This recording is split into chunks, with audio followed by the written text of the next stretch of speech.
ನಮಃ.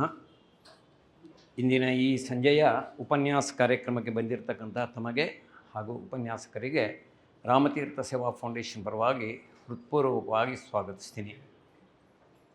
ತಮ್ಮಲ್ಲಿ ಮೊಬೈಲ್ ಇದ್ದರೆ ಸೈಲೆಂಟ್ ಮಾಡಬೇಕಂಥೇಳಿ ತಮ್ಮಲ್ಲಿ ವಿನಂತಿ. ಭಾರತೀಯ ಸಂಸ್ಕೃತಿಯ ವಿಚಾರಧಾರೆಯನ್ನು ಸಾಮಾನ್ಯರಿಗೆ ತಲುಪಿಸುವ ಒಂದು ಪುಟ್ಟ ಪ್ರಯತ್ನ ರಾಮತೀರ್ಥ ಸೇವಾ ಫೌಂಡೇಶನ್ದು. ಶ್ರೀರಾಮಕೃಷ್ಣ ಪರಮಹಂಸ, ಸ್ವಾಮಿ ವಿವೇಕಾನಂದ, ರಮಣ ಮಹರ್ಷಿ, ನಾರಾಯಣ ಗುರು, ಡಾಕ್ಟರ್ ಅಂಬೇಡ್ಕರ್ ಹೀಗೆ ಅನೇಕ ಸಾಧಕರು, ಪುಣ್ಯಪುರುಷರು ಸಾರಿದ ಸಂದೇಶಗಳು ಇಂದಿಗೂ ನಮಗೆ ಪ್ರಸ್ತುತವಾಗಿದೆ. ಆದರೆ ಅದೇ ಇಂತಹವರ ಸಾಲಿನಲ್ಲಿ ಭಾರತ ಕಂಡ ಮತ್ತೊಬ್ಬ ದೃಷ್ಟಾರ ಸ್ವಾಮಿ ರಾಮತೀರ್ಥರು. ಅವರ ಹೆಸರಿನಲ್ಲಿ ಈ ಫೌಂಡೇಶನ್ ಕಳೆದ 18 ವರ್ಷದಿಂದ ನಡೀತಾ ಇದೆ. 1873ರಲ್ಲಿ ಜನಿಸಿದ ಸ್ವಾಮಿ ರಾಮತೀರ್ಥರು ಕೇವಲ 33 ವರ್ಷಗಳ ಕಾಲ ಮಾತ್ರ ಇದ್ದು ನಮಗೆಲ್ಲರಿಗೂ ಪ್ರಾಯೋಗಿಕ ವೇದಾಂತವನ್ನು ತಮ್ಮದೇ ಆದ ಶೈಲಿಯಲ್ಲಿ ಪುಟ್ಟ ಪುಟ್ಟ ದೃಷ್ಟಾಂತ ಕಥೆಗಳ ಮೂಲಕ ವೇದಾಂತವನ್ನು ಸರಳವಾಗಿ ಅರ್ಥೈಸುವಂತೆ ಮಾಡಿದರು. ಆ ಪುಟ್ಟ ಪ್ರಯತ್ನವನ್ನು ನಾವು ಸಮಾಜಕ್ಕೆ ತಿಳಿಸಬೇಕು ಅನ್ನೋ ದೃಷ್ಟಿಯಿಂದ ರಾಮತೀರ್ಥ ಸೇವಾ ಫೌಂಡೇಶನ್ ಆರಂಭ ಆಯಿತು. ಆನಂತರ ಪ್ರತಿ ತಿಂಗಳು ಕಾರ್ಯಕ್ರಮ ಮಾಡಬೇಕು ಅನ್ನುವಂಥ ಒಂದು ವಿಚಾರ ಬಂದುಬಿಟ್ಟು ಎಂದೂ ಮಾಸದ ನೆನಪು ಈ ಶೀರ್ಷಿಕೆ ಅಡಿಯಲ್ಲಿ ಪ್ರತಿ ತಿಂಗಳು 3ನೇ 4ನೇ ಶನಿವಾರ ಯಾವುದು ಅನುಕೂಲ ಆಗುತ್ತೆ ಕಾರ್ಯಕ್ರಮಗಳನ್ನು ನಡೆಸ್ಕೊಂಡು ಬರ್ತಾಯಿದ್ದೀವಿ. ಇವತ್ತಿನ ಈ ವಿಶೇಷ ಉಪನ್ಯಾಸ ಕಾರ್ಯಕ್ರಮ ತತ್ವಶಾಸ್ತ್ರದ ದೃಷ್ಟಾಂತ ಮಾರ್ಗದ ಸ್ವಾರಸ್ಯಗಳು. ಇದನ್ನು ಓದುವಾಗಲೇ ಕೆಲವರಿಗೆ ಇದೇನೋ ಭಾರಿ ಕಬ್ಬಿಣದ ಕಡಲೆ ಅಂತ ಅನಿಸ್ಬೋದು. ಅದಕ್ಕೆ ರಾಮತೀರ್ಥ ಫೌಂಡೇಶನ್ ಆಶ್ರಯದಲ್ಲೇ ಇಂಥ ಸಬ್ಜೆಕ್ಟ್ ಯಾಕೆ ಇಡೋದು ಅಂತಾರೆ. ಅಷ್ಟು ಅಲ್ಲಿ ಒಂದು ಇದೆ ನೋಡಿ, ಸ್ವಾರಸ್ಯಗಳು ಅಂತ. ಅತ್ಯಂತ ಸ್ವಾರಸ್ಯವಾಗಿ ಹೇಗೆ ವೇದಾಂತವನ್ನು ಅರ್ಥ ಮಾಡ್ಕೊಳ್ಳೋದು, ಈ ಥರ ಅನೇಕ ಅದರ ಮಜಲುಗಳಿದೆ. ಅದನ್ನು ನಮ್ಮ ಸ್ಪೀಕರೇ ಇವತ್ತು ಅದನ್ನು ಹೇಳ್ತಾರೆ. ಇವತ್ತಿನ ಈ ಕಾರ್ಯಕ್ರಮಕ್ಕೆ ಕೇಂದ್ರ ಬಿಂದು doctor Lakshminarayana Bhatta KG PhD ಮಾಡಿದ್ದಾರೆ. ಮೂಲತಃ ಶೃಂಗೇರಿಯವರು. ಶೃಂಗೇರಿ ಅಂದ ತಕ್ಷಣ ನಮ್ಗೆ ಏನು ನೆನಪಾಗತ್ತೆ? ಶಾರದಾ ದೇವಿ ನೆನಪಾಗತ್ತೆ. ಶಾರದಾಂಬೆಯ ಕೃಪೆ ಇವರ ಮೇಲೆ ಅಪಾರವಾಗಿದೆ. ಕಾರಣ ಅವರ ಎಜುಕೇಷನ್ ಕ್ವಾಲಿಫಿಕೇಷನ್ ಅಷ್ಟಿದೆ. ನಾನು ಸ್ವಲ್ಪ ಮಾತ್ರ ಜಸ್ಟ್ ಹೇಳ್ತೀನಿ ಅಷ್ಟೇ. MSc ಇನ್ ಕೆಮಿಸ್ಟ್ರಿ, BHEL ಮತ್ತು CPRI ಸಹಭಾಗಿತ್ವದಲ್ಲಿ VTU ಪರಿಸರ ವಿಜ್ಞಾನ ಮತ್ತು ತಂತ್ರಜ್ಞಾನಕ್ಕೆ ಸಂಬಂಧಪಟ್ಟಂತೆ PhD ಪದವಿ ಪಡೆದಿದ್ದಾರೆ. ಕಳೆದ 25 ವರ್ಷಗಳಿಂದ ಅಧ್ಯಾಪನ ಮತ್ತು ಸಂಶೋಧನೆಯಲ್ಲಿ ತೊಡಗಿಸಿಕೊಂಡಿದ್ದಾರೆ. BMS college of engineering, Jain university ಸೇರಿದಂತೆ ಅನೇಕ ಪ್ರತಿಷ್ಠಿತ ಸಂಸ್ಥೆಗಳಲ್ಲಿ ಸೇವೆ ಸಲ್ಲಿಸಿದ್ದಾರೆ. ಪ್ರಸ್ತುತ ಜ್ಯೋತಿ ಇನ್ಸ್ಟಿಟ್ಯೂಟ್ ಆಫ್ ಟೆಕ್ನಿಕಲ್ ಯೂನಿವರ್ಸಿಟಿ ಅಲ್ಲಿ ರಿಸರ್ಚ್ ಆ್ಯಂಡ್ ಕನ್ಸಲ್ಟೆನ್ಸಿಯಲ್ಲಿ ಕಾರ್ಯನಿರ್ವಹಿಸ್ತಾ ಇದ್ದಾರೆ. ಮೆಟೀರಿಯಲ್ ಸೈನ್ಸ್ ಮತ್ತು ಪರಿಸರ ವಿಜ್ಞಾನಕ್ಕೆ ಸಂಬಂಧಪಟ್ಟಂತೆ ಸುಮಾರು 25ಕ್ಕೂ ಹೆಚ್ಚು ಸಂಶೋಧನಾ ಲೇಖನಗಳನ್ನು ಅಂತಾರಾಷ್ಟ್ರೀಯ ಮಟ್ಟದ ಪ್ರತಿಷ್ಠಿತ ವೈಜ್ಞಾನಿಕ ಜರ್ನಲ್ಗಳಲ್ಲಿ ಪ್ರಕಟಿಸಿದ್ದಾರೆ. ಇಂಜಿನಿಯರಿಂಗ್ ಸ್ಟೂಡೆಂಟ್ಗಳಿಗೆ ಒಂದು ಪಠ್ಯ ಪುಸ್ತಕವನ್ನು ಬರೆದಿದ್ದಾರೆ. ನ್ಯಾನೋ ಪಾರ್ಟಿಕಲ್ ಸಿಂಥೆಸಿಸ್ಗೆ ಸಂಬಂಧಪಟ್ಟಂತೆ ಒಂದು ಪೇಟೆಂಟ್ ಕೂಡ ಇವರ ಹೆಸರಿನಲ್ಲಿದೆ.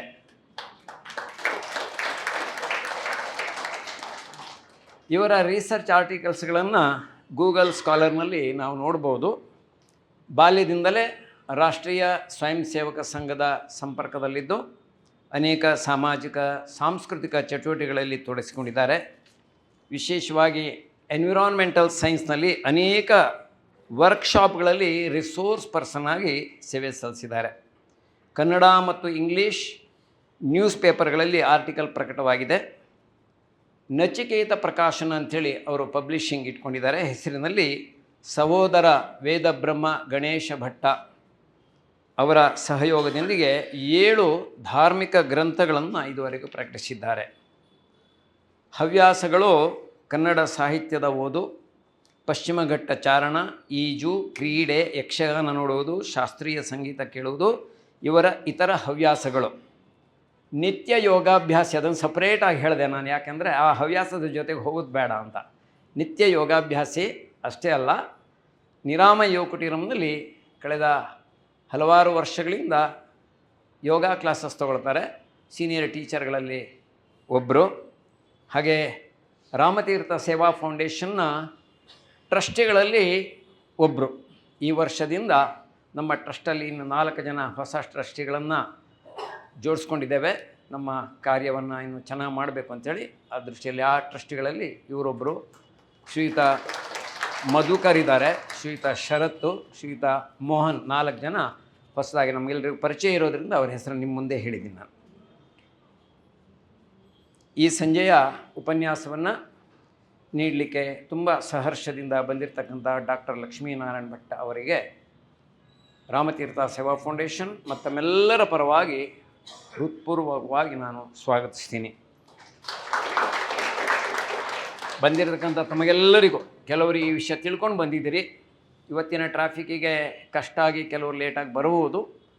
ಸೊ ಎಲ್ಲರಿಗೂ ತಮಗೂ ಸ್ವಾಗತಿಸ್ತಾ ಇಂದಿನ ಈ ಕಾರ್ಯಕ್ರಮ ನಡೆಸ್ಕೊಡ್ಬೇಕು ಅಂಥೇಳಿ ಡಾಕ್ಟರ್ ಲಕ್ಷ್ಮೀನಾರಾಯಣ ಭಟ್ರನ್ನ ನಾನು ಕೇಳ್ಕೊಳ್ತೀನಿ.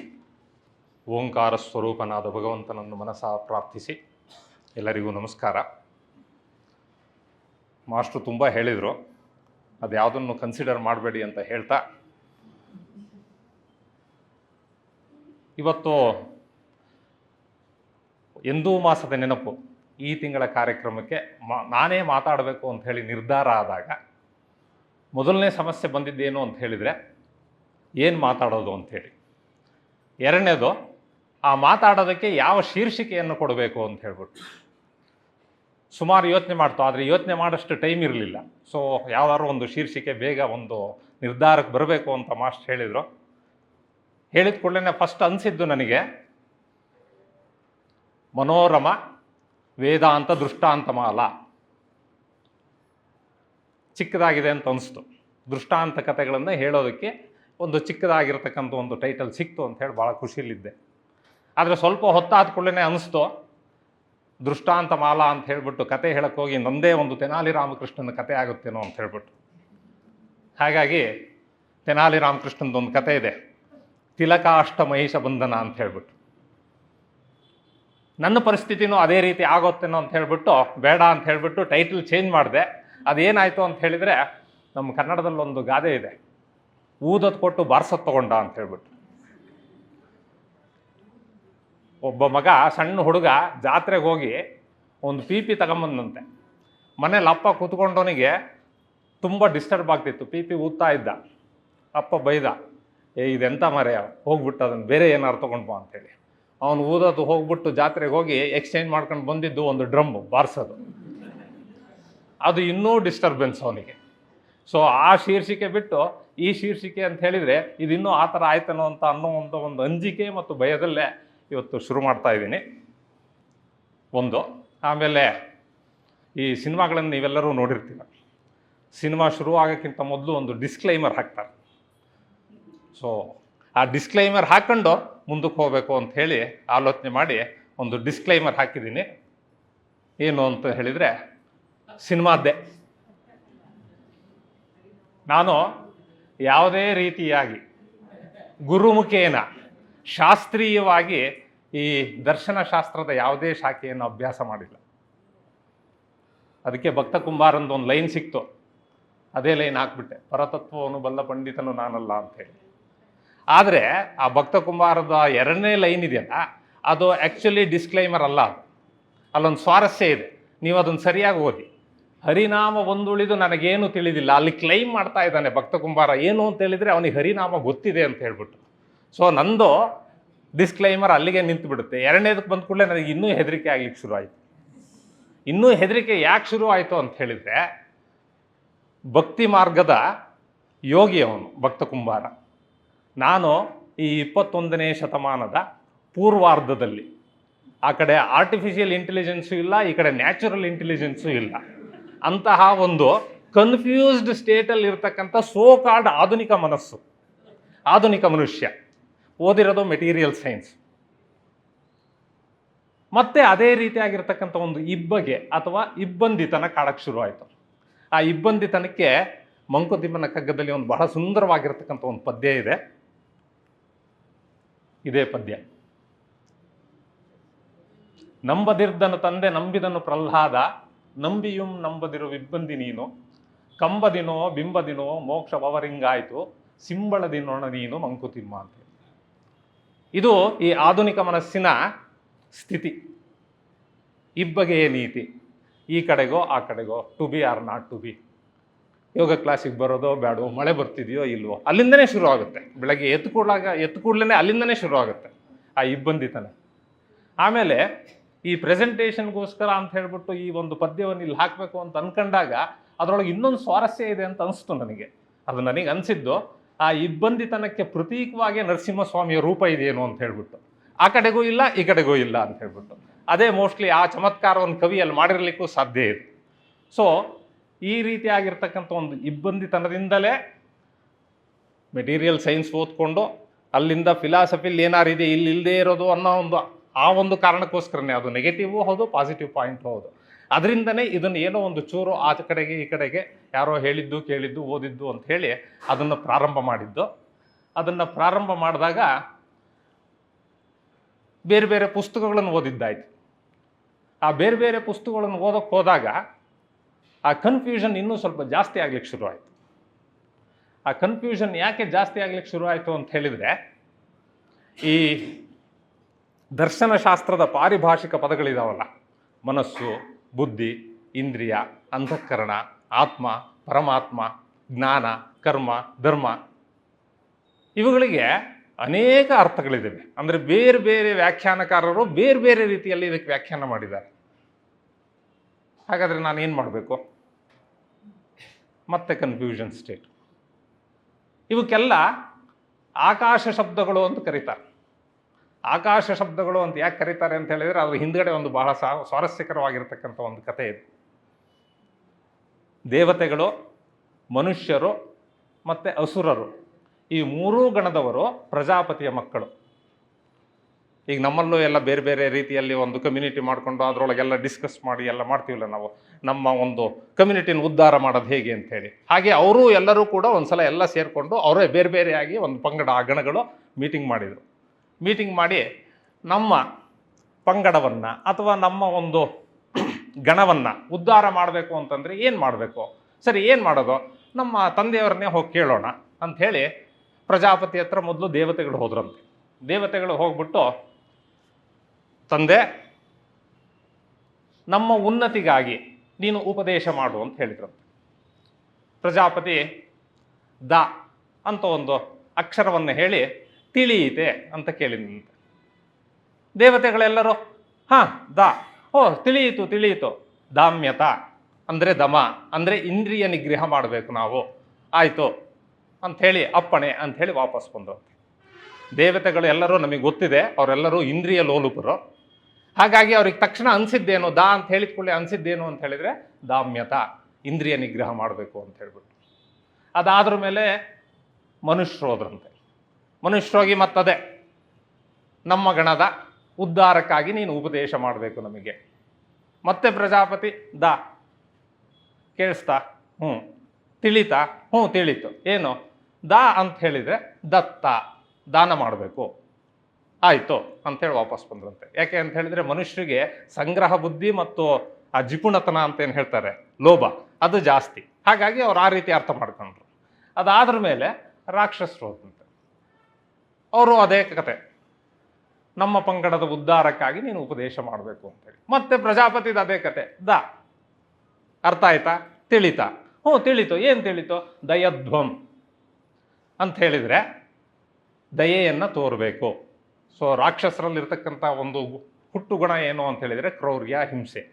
ಹೀಗೆ ಒಂದೇ ಅಕ್ಷರ 3 ವಿಭಿನ್ನ ಪದಗಳನ್ನು ಮತ್ತು 3 ವಿಭಿನ್ನ ತತ್ವಗಳನ್ನು ಹೇಳ್ತಂತೆ. ಸೊ ಆ ಪ್ರಜಾಪತಿಯ ಅನುಶಾಸನ ಏನಿದೆ ಅದು ಇವತ್ತೂ ಕೂಡ ಆ ಮುಂಗಾರು ಮಳೆ ಪ್ರಾರಂಭ ಆಗೋಕ್ಕಿಂತ ಮೊದಲು ಆ ಕಪ್ಪು ಮೋಡಗಳು ಬರ್ತಾವಲ್ಲ, ಕಪ್ಪು ಮೋಡಗಳ ಗುಡುಗು ಇದೆಯಲ್ಲ, ಗುಡುಗಿನಲ್ಲಿ ದ ದ ದ ಅಂತ ಶಬ್ದ ಬರುತ್ತಂತೆ. ಅಂತ ಹೇಳಿದರೆ ಇವತ್ತಿಗೂ ಕೂಡ ಈ 3 ತತ್ವಗಳನ್ನು ಎಲ್ಲರೂ ಕೂಡ ಪಾಲಿಸಬೇಕು ಅಂತ ಹೇಳ್ಬಿಟ್ಟು ಉಪನಿಷತ್ತಿನಲ್ಲಿ ಕತೆ ಬರುತ್ತೆ. ಉಪನಿಷತ್ತಿನ ಋಷಿಯ ಒಂದು ಆಶಯ, ಆ ಕಪ್ಪು ಮೋಡದ ಗುಡುಗಿನ ಶಬ್ದ ದ ದ ದ ಅಂತ ಕೇಳಿಸುತ್ತೆ ಅಂತ ಹೇಳ್ಬಿಟ್ಟು. ಹೀಗೆ ಆದ್ರಿಂದನೇ ಕೂಡ ಆ ಶಬ್ದಕ್ಕೆ ಅಥವಾ ಆ ಒಂದು ಅಕ್ಷರಕ್ಕೆ ಆಕಾಶ ಶಬ್ದಗಳು ಅಂತ ಕರೀತಾರೆ. ಈ ದರ್ಶನ ಶಾಸ್ತ್ರದಲ್ಲಿರ್ತಕ್ಕಂಥ ಈ ಪಾರಿಭಾಷಿಕ ಪದಗಳೆಲ್ಲವೂ ಕೂಡ ಆಕಾಶ ಶಬ್ದಗಳು ಅಂತ ನನಗೆ ಅನಿಸ್ಲಿಕ್ಕೆ ಶುರುವಾಗಿದ್ದೆ ನಾನು ಬೇರೆ ಬೇರೆ ಟೆಕ್ಸ್ಟ್ಗಳನ್ನು ಅಥವಾ ಬುಕ್ಗಳನ್ನು ಓದೋಷ್ಟೊತ್ತಿಗೆ ಅದರೊಳಗೆ ಆತ್ಮ ಅಂದರೆ ಒಂದರೊಳಗೆ ಡೆಫಿನೇಷನ್ ಬೇರೆ, ವ್ಯಾಖ್ಯಾನ ಬೇರೆ, ಇನ್ನೊಂದರೊಳಗೆ ಇನ್ನೊಂದು ಥರ. ಈ ರೀತಿ ಆಯ್ತಲ್ಲ ಅಂತೇಳಿ ಸರಿ ಆಯಿತು, ಇದನ್ನೂ ಒಂದು ಡಿಸ್ಕ್ಲೈಮರ್ ಅಂತ ಹಾಕ್ಬಿಡೋಣ ಅಂತ ಹೇಳ್ಬಿಟ್ಟು. ಸೊ ಈ ಒಂದು ಮಾತುಕತೆಯಲ್ಲಿ ಏನು ಇದು ಉಪನ್ಯಾಸ ಅಂತ ಹೇಳಲಿಕ್ಕೆ ಇಷ್ಟಪಡಲ್ಲ ನಾನು. ಈ ಮಾತುಕತೆಯಲ್ಲಿ ನಾನು ಈ ಪದಗಳನ್ನು ಉಪಯೋಗಿಸಿದಾಗ ಅದನ್ನು ಒಂದು ನಿರ್ದಿಷ್ಟವಾಗಿರ್ತಕ್ಕಂಥ ಒಂದು ಅರ್ಥದಲ್ಲಿ ಮಾತ್ರ ಉಪಯೋಗಿಸ್ಲಿಕ್ಕಾಗತ್ತೆ. ಯಾಕೆಂತ ಹೇಳಿದರೆ ಸಮಯದ ಅವಧಿ ಮತ್ತು ಈ ಬೇರೆ ಇದರಿಂದ ವಿಷಯಗಳಿಂದ ತೆಗೆದುಕೊಂಡ್ರೆ ಅಂತ ಹೇಳಿಬಿಟ್ಟು ಇದೊಂದು ಡಿಸ್ಕ್ಲೈಮರ್ ಇದು ಹಾಕ್ಬಿಟ್ಟು ಈಗ ಮುಂದಕ್ಕೆ ಬಂದರೆ ಶೀರ್ಷಿಕೆಯ ಹೆಸರು ತತ್ವಶಾಸ್ತ್ರದ ದೃಷ್ಟಾಂತ ಮಾರ್ಗದ ಸ್ವಾರಸ್ಯಗಳು ಅಂತೇಳಿ. ಅದನ್ನು ನಾನು ಡಿವೈಡ್ ಮಾಡಿಕೊಂಡ್ರೆ 3 ಥರ ಇದೆ. ಒಂದು ತತ್ವಶಾಸ್ತ್ರ, ಇನ್ನೊಂದು ದೃಷ್ಟಾಂತ ಮಾರ್ಗ, ಇನ್ನೊಂದು ಸ್ವಾರಸ್ಯ ಅಂತ ಹೇಳ್ಬಿಟ್ಟು. ಮೊದಲಿಗೆ ತತ್ವಶಾಸ್ತ್ರ ಅಂದರೆ ಏನು ಅಂತ ಹೇಳಿ ನೋಡೋಣ. ಸೊ ಇಂಗ್ಲೀಷಲ್ಲಿ ಅದಕ್ಕೆ ಇರತಕ್ಕಂಥ ಪದ ಫಿಲಾಸಫಿ ಅಂತ ಹೇಳಿ.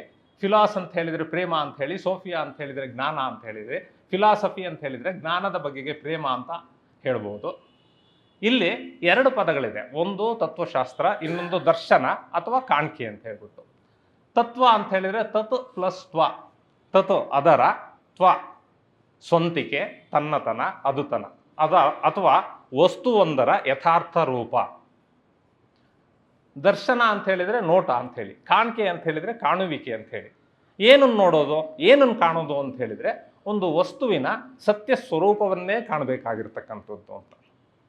ತತ್ವಶಾಸ್ತ್ರ, ದರ್ಶನ, ಕಾಣಿಕೆ ಈ 3 ಪದಗಳನ್ನು ನಾವು ಉಪಯೋಗಿಸ್ತೇವೆ. ಇಂಗ್ಲೀಷಲ್ಲಿ ಫಿಲಾಸಫಿ ಅಂತ ಹೇಳ್ತಾರೆ. ಇಲ್ಲಿ ಒಂದು ಪಾಯಿಂಟ್ ಇದೆ, ವಸ್ತು ಅಂತ ಹೇಳಿದರೆ ಯಾವ ವಸ್ತುವನ್ನು ಹೇಳ್ತಾ ಇದ್ದಾರೆ? ಯಾವ ವಸ್ತು ಅಂತ ಹೇಳಿದರೆ ನಾವೆಲ್ಲರೂ ಪರಮಾರ್ಥ ಅಥವಾ ಮಹಾಸತ್ವ ಅಥವಾ ಇಂಗ್ಲೀಷಿನಲ್ಲಿ ಅಲ್ಟಿಮೇಟ್ ರಿಯಾಲಿಟಿ, ಅಬ್ಸಲ್ಯೂಟ್ ಟ್ರೂತ್ ಅಂತ ಏನು ಹೇಳ್ತಾರೆ ಅದನ್ನು ನಿರ್ದೇಶನ ಮಾಡ್ತಾ ಇದೆ ಅಂತೇಳಿ. ಇದು ಅದರದ್ದು ಡೆಫಿನೇಷನ್ ತತ್ವಶಾಸ್ತ್ರದ್ದು. ಅದರ ಮುಂದಿನ ಭಾಗ, ಹಾಗಾದರೆ ಇದು ಏನನ್ನು ಪರಿಶೀಲನೆ ಮಾಡುತ್ತೆ, ಏನನ್ನು ವಿವೇಚನೆ ಮಾಡುತ್ತೆ? ಅದಕ್ಕೂ ಒಂದು ಸೆಂಟೆನ್ಸ್ ಇದೆ. ಏನು ಅಂತ ಹೇಳಿದರೆ ಜೀವ, ಜಗತ್ತು, ಈಶ್ವರ ಇವುಗಳ ಸ್ವರೂಪ ಮತ್ತು ಪರಸ್ಪರ ಸಂಬಂಧದ ವಿವೇಚನೆಯೇ ತತ್ವಶಾಸ್ತ್ರ ಅಂತ ಹೇಳ್ಬಿಟ್ಟು. ಈ ಡೆಫಿನೇಷನ್ ಹೇಳಿದ ಕೂಡಲೇ ನನ್ನಂತವರು ತನ್ನಂತೆ ಪರರ ಬಗೆದೊಡೆ ಕೈಲಾಸ ಭಿನ್ನಾಣವಕ್ಕೂ ಸರ್ವಜ್ಞ ಅಂಥೇಳಿ ನಿಮ್ಮಂಥವ್ರು ಅಂತಲೂ ಅದ್ರ ಜೊತೆಗೆ ಸೇರಿಸ್ಕೊಂಡ್ಬಿಟ್ಟು ಒಂದು ಸಲ ಗಾಬರಿ ಆಗೋಗ್ಬಿಡುತ್ತೆ ನಮಗೆ. ಓಹೋ, ನಾವೇನೋ ಲೌಕಿಕರಪ್ಪ, ಇದೆಲ್ಲ ಏನು ಹೇಳ್ತಾ ಇರೋದು ನೋಡ್ರಿ, ಇದೆಲ್ಲ ನಮಗೆ ಆಗ್ಬರೋವಂಥದ್ದಲ್ಲ ಅಂತ ಹೇಳ್ಬಿಟ್ಟು ಓಡೋಗ್ಬಿಡೋಣ ಅಂತ ಅನಿಸ್ಬಿಡುತ್ತೆ. ಅದಕ್ಕೆ ಆ ಡೆಫಿನೇಷನ್ ಬದಲಿಗೆ ಒಂದು ಆಲ್ಟರ್ನೇಟಿವ್ ಡೆಫಿನೇಷನ್ ಇದೆ. ಅದು ಪ್ರೊಫೆಸರ್ AR ಕೃಷ್ಣಶಾಸ್ತ್ರಿಗಳು ಹೇಳಿರ್ತಕ್ಕಂಥದ್ದು.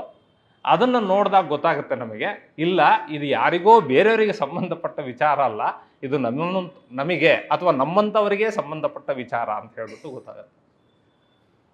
ಆ ಡೆಫಿನೇಷನ್ ಏನು ಅಂತ ಹೇಳಿದರೆ, ತತ್ವಶಾಸ್ತ್ರದ ಪರಿಶೀಲನಾ ವಿಷಯಗಳು ಯಾವ್ದ್ಯಾವುದು ಅಂತ ಹೇಳಿದರೆ ಒಟ್ಟು 3 ಸಮಸ್ಯೆಗಳಿದ್ದಾವೆ ಅಂತೇಳಿ. ಒಂದು ಇರವಿನ ಸಮಸ್ಯೆ, ಇನ್ನೊಂದು ಅರಿವಿನ ಸಮಸ್ಯೆ, ಇನ್ನೊಂದು ನಲಿವಿನ ಸಮಸ್ಯೆ ಅಂತೇಳಿ. Problem of existence, problem of knowledge and problem of happiness ಅಂತೇಳಿ. ಇರವಿನ ಸಮಸ್ಯೆ ಅಂದರೆ ಏನು ಅಂತ ಹೇಳಿದರೆ, ಇಷ್ಟೋ ತನಕ ಉದ್ದೇಶಪೂರ್ವಕವಾಗಿ ಅಲ್ಲಿಂದನೂ ನಾನು ಅನ್ನೋ ಪದವನ್ನು ಜಾಸ್ತಿ ಉಪಯೋಗಿಸ್ತಾ ಬಂದೆ. ಇರವಿನ ಸಮಸ್ಯೆ ಅಂತ ಹೇಳಿದರೆ ನಾನು ಅಂತ ನಾವು ಅಂದ್ಕೊಳ್ತಾ ಇರ್ತೀವಿಲ್ಲ, ಆ ನಾನು ಅಂದರೆ ಯಾರು ಅಲ್ಲಿಂದನೇ ಶುರುವಾಗುತ್ತೆ. ನಾನು ಅನ್ನೋನು ಅಂದರೆ ಯಾರು, ಹಿಂದೆ ನಾನೇನಾಗಿದ್ದೆ, ಮುಂದೆ ನಾನೇನಾಗ್ತೀನಿ, ನನ್ನ ಅಸ್ತಿತ್ವ ಏನು, ನನ್ನ ಕಾರಣ ಏನು, ಈ ಹುಟ್ಟಿಗೆ ಕಾರಣವೇನು, ಬರೀ ಜೀವ ಒಂದೇ ಅಲ್ಲ ಜಗತ್ತಿನ ಸೃಷ್ಟಿಗೆ ಕಾರಣವೇನು, ಜೀವ ಮತ್ತು ಜಗತ್ತಿನ ಸಂಬಂಧ ಏನು, ಈ ಪ್ರಶ್ನೆಗಳನ್ನ ಪ್ರತಿಯೊಬ್ಬ ಮನುಷ್ಯ ಅವನ ಜೀವನದ ಒಂದಲ್ಲ ಒಂದು ಹಂತದಲ್ಲಿ ಕೇಳ್ಕೊಂಡಿರ್ತಾನೆ. ಇದು ಇರವಿನ ಸಮಸ್ಯೆ. ಜೀವಿಗಳ ಮತ್ತು ಜಗತ್ತಿನ ಸೃಷ್ಟಿ, ಅಸ್ತಿತ್ವ ಮತ್ತು ವಿನಾಶಗಳ ರಹಸ್ಯದ ಶೋಧನೆ ಅಂತ ಹೇಳ್ಬಿಟ್ಟು. ಸೃಷ್ಟಿ, ಸ್ಥಿತಿ, ಲಯ ಯಾಕಾಗ್ತಾ ಇದೆ, ಈ ಪ್ರಪಂಚ ಯಾಕಿದೆ, ಈ ಪ್ರಪಂಚ ಯಾಕೆ ಹೀಗೆ ಇದೆ, ಇದ್ರ ಹಿಂದ್ಗಡೆ ಏನಾದರೂ ಒಂದು ಜಗನ್ನಿಯಾಮಕ ತತ್ವ ಇದೆಯಾ, ತತ್ವ ಇದೆ ಅಂತ ಹೇಳಿದರೆ ಅದಕ್ಕೂ ನನಗೂ ಇರತಕ್ಕಂಥ ಸಂಬಂಧ ಏನೋ, ಇದನ್ನೆಲ್ಲ ಈ ಪ್ರಶ್ನೆಗಳಿಗೆಲ್ಲ ಉತ್ತರ ಹೇಳೋದಕ್ಕೆ ಪ್ರಯತ್ನ ಮಾಡ್ತಕ್ಕಂಥದ್ದು. ಅಥವಾ ಆ ಸಮಸ್ಯೆಗಳಿಗೆ ಇರವಿನ ಸಮಸ್ಯೆ ಅಂತ ಕರೆದ್ರೆ, ಇನ್ನು ನೆಕ್ಸ್ಟು ಅರಿವಿನ ಸಮಸ್ಯೆ ಅಂತ ಹೇಳ್ಬಿಟ್ಟು. ಜ್ಞಾನ ಅಂದರೆ ಏನು, ನಾಲೆಡ್ಜ್ ಅಂತ ಹೇಳಿದರೆ ಏನು, ಅಲ್ಟಿಮೇಟ್ ನಾಲೆಡ್ಜ್ ಅಂತ ಹೇಳಿದರೆ ಏನು, ಯಾವುದು ಪ್ರಮಾಣ, ಪ್ರತ್ಯಕ್ಷ ಅಂದರೆ ಇಂದ್ರಿಯ ಅನುಭವ ಅದೇ ಸತ್ಯವೇ, ಅಥವಾ ಅನುಮಾನ ತರ್ಕಗಳಿಂದ ಬೈ ಲಾಜಿಕ್ ನಾವೇನಾದ್ರು ಕನ್ಕ್ಲೂಡ್ ಮಾಡಿದರೆ ಅದೇ ಸತ್ಯವೇ, ಇಲ್ಲ ನಮ್ಮ ಶಾಸ್ತ್ರಗಳು ಹೇಳಿರೋದೇ ಸತ್ಯವೇ, ಶಾಸ್ತ್ರಗಳು ಹೇಳಿದೇ ಸತ್ಯವೇ ಅಂತ ಹೇಳಿದರೆ ಶಾಸ್ತ್ರಗಳಲ್ಲೇ ಪರಸ್ಪರ ವಿರೋಧ ಇದೆಯಲ್ಲ, ಹಾಗಾದರೆ ಯಾವ ಶಾಸ್ತ್ರವನ್ನು ನಾನು ನಂಬಬೇಕು, ಯಾವುದನ್ನು ಬಿಡಬೇಕು, ಈ ರೀತಿಯಾಗಿರ್ತಕ್ಕಂಥ ಪ್ರಶ್ನೆಗಳದ್ದೇ ಅರಿವಿನ ಸಮಸ್ಯೆ ಅಂತೇಳಿ. ಮತ್ತು ಕೊನೆಯದು ನಲಿವಿನ ಸಮಸ್ಯೆ, ನಮಗೆಲ್ಲ ಗೊತ್ತಿರತಕ್ಕಂಥದ್ದೇ. ಸುಖ ಅಂದರೆ ಯಾವುದು, ದುಃಖ ಅಂತಂದರೆ ಯಾವುದು, ಸುಖವನ್ನು ಪಡೆಯೋದು ಹೇಗೆ, ಎಲ್ಲ ಜೀವಿಗಳ ಒಂದು ಆಸೆ ಅಥವಾ ಎಲ್ಲರಿಗೂ ಇರತಕ್ಕಂಥದ್ದು, ಅದು ಸಾಮಾನ್ಯವಾಗಿರ್ತಕ್ಕಂಥ ಒಂದು ಅಭಿಪ್ಸೆ ಏನು ಅಂತ ಹೇಳಿದರೆ ಸುಖವಾಗಿರಬೇಕು, ನಾನು ಸುಖವಾಗಿರಬೇಕು, ನನ್ನ ಹೆಂಡತಿ ಮಕ್ಕಳು ಸುಖವಾಗಿರಬೇಕು, ನನ್ನ ಪರಿಚಯದವ್ರು ಸುಖವಾಗಿರಬೇಕು, ಚೆನ್ನಾಗಿರಬೇಕು, ಸಂತೋಷವಾಗಿರಬೇಕು ಅಂಥೇಳಿ. ಆದರೆ ಸುಖ ಅಂದ್ರೇನು, ಸಂತೋಷ ಅಂದ್ರೇನು, ದುಃಖ ಅಂದ್ರೇನು, ಸತ್ಯ ಹರಿಶ್ಚಂದ್ರನ್ಗೆ ಅಷ್ಟೆಲ್ಲ ಕಷ್ಟ ಬಂತು ಯಾಕೆ, ಒಳ್ಳೆಯವರಿಗೆ ಯಾಕೆ ಕಷ್ಟ ಬರುತ್ತೆ, ಈ ಥರ ಅನೇಕ ಪ್ರಶ್ನೆಗಳು ಹುಟ್ಟುತ್ತಲ್ಲ, ಇವೆಲ್ಲವನ್ನು ಒಟ್ಟಿಗೆ ಸೇರಿಸ್ಬಿಟ್ಟು ಅದನ್ನು ನಲಿವಿನ ಸಮಸ್ಯೆ ಅಂತ ಕರೆದು. ಹಾಗೆ ತತ್ವಶಾಸ್ತ್ರದ ಪರಿಶೀಲನಾ ವಿಷಯ ಏನು ಅಂತ ಹೇಳಿದರೆ ಈ 3 ಸಮಸ್ಯೆಗಳಿಗೆ ಉತ್ತರವನ್ನು ಕಂಡುಕೊಳ್ಳುವುದೇ ತತ್ವಶಾಸ್ತ್ರದ ಒಂದು ವಿಷಯ ಅಂತ ಹೇಳ್ಬೋದು. ಇದು DVG ಅವರ ಮಂಕುತಿಮ್ಮನ ಕಗ್ಗದಲ್ಲಿ 4ನೇ ಪದ್ಯದಿಂದ 42ನೇ ಪದ್ಯದವರೆಗೆ ಇದಿಷ್ಟೂ ಪ್ರಶ್ನೆಗಳನ್ನು ಬೇರೆ ಬೇರೆ ರೀತಿಯಲ್ಲಿ ಕೇಳ್ಕೊಳ್ತಾ ಹೋಗಿದ್ದಾರೆ ಅವರು. 4ನೇ ಪದ್ಯದಿಂದ 42ನೇ ಪದ್ಯದವರೆಗೆ ಅದೊಂಥರ ಪ್ರಶ್ನೆಗಳ ಸರಣಿ, ಅದು ಒಂದಾದ್ರ ಮೇಲೆ ಪ್ರಶ್ನೆಗಳೇ ಬರ್ತಾ ಹೋಗುತ್ತೆ. ಆಮೇಲೆ ಉಳಿದ ಭಾಗ ಆ ಪ್ರಶ್ನೆಗಳಿಗೆ ನಮ್ಮ ತತ್ವಶಾಸ್ತ್ರದಲ್ಲಿ ಏನು ವಿಚಾರಗಳನ್ನು ತಿಳಿಸಿದ್ದಾರೆ ಅದನ್ನೇ ಅವರು ಬೇರೆ ರೀತಿಯಲ್ಲಿ ನಮಗೆಲ್ಲರಿಗೂ ಅರ್ಥವಾಗುವ ಹಾಗೆ ಅದನ್ನು ಹೇಳಿದ್ದಾರೆ. ಇದಿಷ್ಟು ತತ್ವಶಾಸ್ತ್ರದ ಪರಿಶೀಲನಾ ವಿಷಯ ಅಂತ ಆದರೆ, ಮುಂದೆ ಎಷ್ಟು ದರ್ಶನಗಳಿದ್ದಾವೆ, ಎಷ್ಟು ದರ್ಶನ ಶಾಸ್ತ್ರಗಳಿದ್ದಾವೆ ನಮ್ಮಲ್ಲಿ ಅಂತ ಹೇಳ್ಬಿಟ್ಟು. ಸೊ ಈ ಸಂಖ್ಯೆ ಬೇರೆ ಬೇರೆ ಕಡೆ ಬೇರೆ ಬೇರೆ ರೀತಿಯಲ್ಲಿ ಉಲ್ಲೇಖ ಆಗಿದೆ. 6, 9, 10, 16, 62, 362 ಹೀಗೆ ಬೇರೆ ಬೇರೆ ರೀತಿಯಲ್ಲಿ ಉಲ್ಲೇಖ ಆಗಿದೆ. ಆದರೆ ಸರ್ವಸಮ್ಮತವಾಗಿದ್ದು, ಆದರೆ ವೈಡ್ಲಿ ಅಕ್ಸೆಪ್ಟೆಡ್ ಅನ್ನುವಂಥದ್ದು 9 ಅಂತ ಹೇಳ್ಬೋದು. ಅವೆಲ್ಲ ಯಾವುದು ಅಂತ ಹೇಳಿದ್ರೆ ಅಲ್ಲಿ ಹಾಕಿದ್ದೀನಿ, ಹೆಸರು ಹಾಕಿದ್ದೀನಿ, ಅದ್ರ ಪಕ್ಕದಲ್ಲಿ ಸೂತ್ರಕಾರರು ಯಾರು ಅಂತ ಹೇಳಿ ಕೂಡ ಮೆನ್ಷನ್ ಮಾಡಿದ್ದೀನಿ. ಸೊ ಸಾಂಖ್ಯ, ಯೋಗ, ನ್ಯಾಯ, ವೈಶೇಷಿಕ, ಮೀಮಾಂಸಾ, ವೇದಾಂತ, ಆಮೇಲೆ ಜೈನ, ಬೌದ್ಧ, ಚಾರ್ವಾಕ ಅಂತ ಹೇಳ್ಬಿಟ್ಟು 9 ದರ್ಶನಗಳು ಅಂಥೇಳಿ ಸುಮಾರು ಜನ ಒಪ್ಕೊಳ್ತಾರೆ. ಇದು ಬಿಟ್ಟು ಬೇರೆ ಸಂಖ್ಯೆಗಳಿದೆ. ಈ 9 ದರ್ಶನಗಳಲ್ಲಿ ಮೇಲಿನ 6 ದರ್ಶನಗಳನ್ನು ಷಡ್ದರ್ಶನ ಅಂತ ಕರೀತಾರೆ. ಆ ಷಡ್ದರ್ಶನಗಳಲ್ಲಿ ಮೊದಲಿನದು 2 ಸಾಂಖ್ಯ ಮತ್ತು ಯೋಗ ಒಂದು ಜೋಡಿ ಅಂಥೇಳಿ, ಆಮೇಲೆ ನ್ಯಾಯ, ವೈಶೇಷಿಕ ಅದು ಇನ್ನೊಂದು ಜೋಡಿ ಅಂಥೇಳಿ, ಮೀಮಾಂಸಾ ಮತ್ತು ವೇದಾಂತ ಮತ್ತೊಂದು ಜೋಡಿ ಅಂಥೇಳಿ 2, 2, 2, 6. ಆಮೇಲೆ ಉಳಿದ 3 ದರ್ಶನಗಳು. ಒಟ್ಟು ಅರಿವಿನ ಸಮಸ್ಯೆ, ಇರವಿನ ಸಮಸ್ಯೆ, ಅರವಿನ ಸಮಸ್ಯೆ ಮತ್ತು ನಲಿವಿನ ಸಮಸ್ಯೆ 100 ಪ್ರಶ್ನೆಗಳಿದಾವಲ್ಲ, ಆ 100 ಪ್ರಶ್ನೆಗಳಿಗೆ ಸಾವಿರಾರು ವರ್ಷಗಳಿಂದ ನಮ್ಮ ಭಾರತೀಯ ಪ್ರಜ್ಞಾವಾಹಿನಿ ಅನೇಕ ರೀತಿಯಾಗಿರ್ತಕ್ಕಂಥ ಉತ್ತರಗಳನ್ನು ಕಂಡುಕೊಂಡು ಬಂದಿದೆ. 100 ಚಿಂತಕರು, 100 ರೀತಿಯ ಚಿಂತನೆಗಳು, ಭಿನ್ನ ಭಿನ್ನ ನಿರ್ಣಯಗಳು, ಹಾಗಾಗಿ 100 ಮಾರ್ಗಗಳು, ಪಂಥಗಳು, ಉಪಪಂಥಗಳು. ಆದರೆ ಏನಾಗಿದೆ, ಈ ಎಲ್ಲ ಪಂಥಗಳು, ಈ 100 ಮಾರ್ಗಗಳು ಅವೆಲ್ಲ ಸ್ಟ್ಯಾಂಡ್ ಅಲೋನ್ ಅಥವಾ ಅವೆಲ್ಲ ಬೇರೆ ಬೇರೆಯಾಗಿ ಬಂದಿಲ್ಲ. ಅವೆಲ್ಲರೂ ಕೂಡ ಇಷ್ಟು ವರ್ಷದ ಒಂದು ಸಾವಿರಾರು ವರ್ಷಗಳ ಇತಿಹಾಸದಲ್ಲಿ ಮಂಡನೆ, ಖಂಡನೆ, ವಾದ, ಪ್ರತಿವಾದ, ಆಮೇಲೆ ಪರಸ್ಪರ ಪ್ರಭಾವ, ಆಮೇಲೆ ಪರಸ್ಪರ ಪೂರಕವಾಗಿರ್ತಕ್ಕಂಥ ತತ್ವಗಳು, ಹೀಗೆ ಎಲ್ಲ ಒಟ್ಟು ಈ ಎಲ್ಲ ಪೂರ್ತಿ ಹೀಗೆ ಮಿಕ್ಸ್ಡ್ ಆಗಿರ್ತಕ್ಕಂಥ ಒಂದು ಒಟ್ಟು ರಾಶಿನೇ ನಾವು ತತ್ವಶಾಸ್ತ್ರ ಅಂತ ಕರಿತೇವೆ. ಹಾಗಾಗಿ ಸಾಂಖ್ಯ ಮತ್ತು ಯೋಗ ಅವುಗಳ ತತ್ವಗಳು ಪರಸ್ಪರ ಪೂರಕ ಮತ್ತು ಪರಸ್ಪರ ಪ್ರಭಾವಿಸಿವೆ. ಒಂದು ತತ್ವದ್ದು ಒಂದು ದರ್ಶನದ್ದು ಇನ್ನೊಂದು ದರ್ಶನ ತಗೊಂಡಿದೆ. ಕೊಡುಕೊಳ್ಳುವಿಕೆ ಅಂತ ಏನು ಹೇಳ್ತೀವಿ ಅದು ತುಂಬ ಜಾಸ್ತಿ ನಡೆದಿರೋದ್ರಿಂದ ಅವುಗಳನ್ನೆಲ್ಲ ಒಂದೊಂದು ಜೋಡಿ ಮಾಡ್ಕೊಂಡು ಬಂದಿದ್ದಾರೆ. ಆ ರೀತಿಯಾಗಿರ್ತಕ್ಕಂಥ ಒಂದು ವರ್ಗೀಕರಣ ಇದೆ. ಆಮೇಲೆ ಈ ಭಾರತೀಯ ದರ್ಶನಗಳ ಬಗ್ಗೆ ಅಥವಾ ನಮ್ಮ ತತ್ವಶಾಸ್ತ್ರದ ಬಗ್ಗೆ ಇರತಕ್ಕಂಥ ಒಂದು 2-3 ತಪ್ಪು ಗ್ರಹಿಕೆಗಳು. ಏನು ಅಂತ ಹೇಳಿದರೆ, ಭಾರತೀಯ ದರ್ಶನ ಅಂತ ಹೇಳಿದರೆ ದುಃಖ ಮೂಲ. ಅದು ಯಾರು ಓದಬೇಕು ಅಂತ ಹೇಳಿದರೆ, ಕಾಡು ಬಾ ಅನ್ನುತ್ತೆ, ಊರು ಹೋಗು ಅನ್ನುತ್ತೆ ಅಂತಕ್ಕಂಥವ್ರು ಓದಬೇಕಾಗಿರ್ತಕ್ಕಂಥ ವಿಚಾರ. ರಿಟೈರ್ಡ್ ಆದವರು, ಏನೂ ಕೆಲಸ ಇರಲ್ಲ, ಅಲ್ಲಿ ಯಾವ್ದಾರೋ ಮಠಕ್ಕೆ ಯಾವುದಕ್ಕೆ ಹೋಗೋ ಒಂದು ಪ್ರವಚನ ಕೇಳ್ಕೊಂಡಾರೋ ಬರ್ಬೋದಾ ಅಂತ ಮನೇಲಿ ಇದ್ದವ್ರು ಬೈತಾ ಇರ್ತಾರೆ. ಯಾಕೆ ಸುಮ್ಮನೆ ನಮಗೆ ತಲೆ ತಿಂತೀರ, ಮಠಕ್ಕೆ ಹೋಗೋ ಒಂದು ಪ್ರವಚನ ಕೇಳ್ಕೊಂಡು ಬನ್ನಿರಿ ಅಂತ ಹೇಳ್ಬಿಟ್ಟು.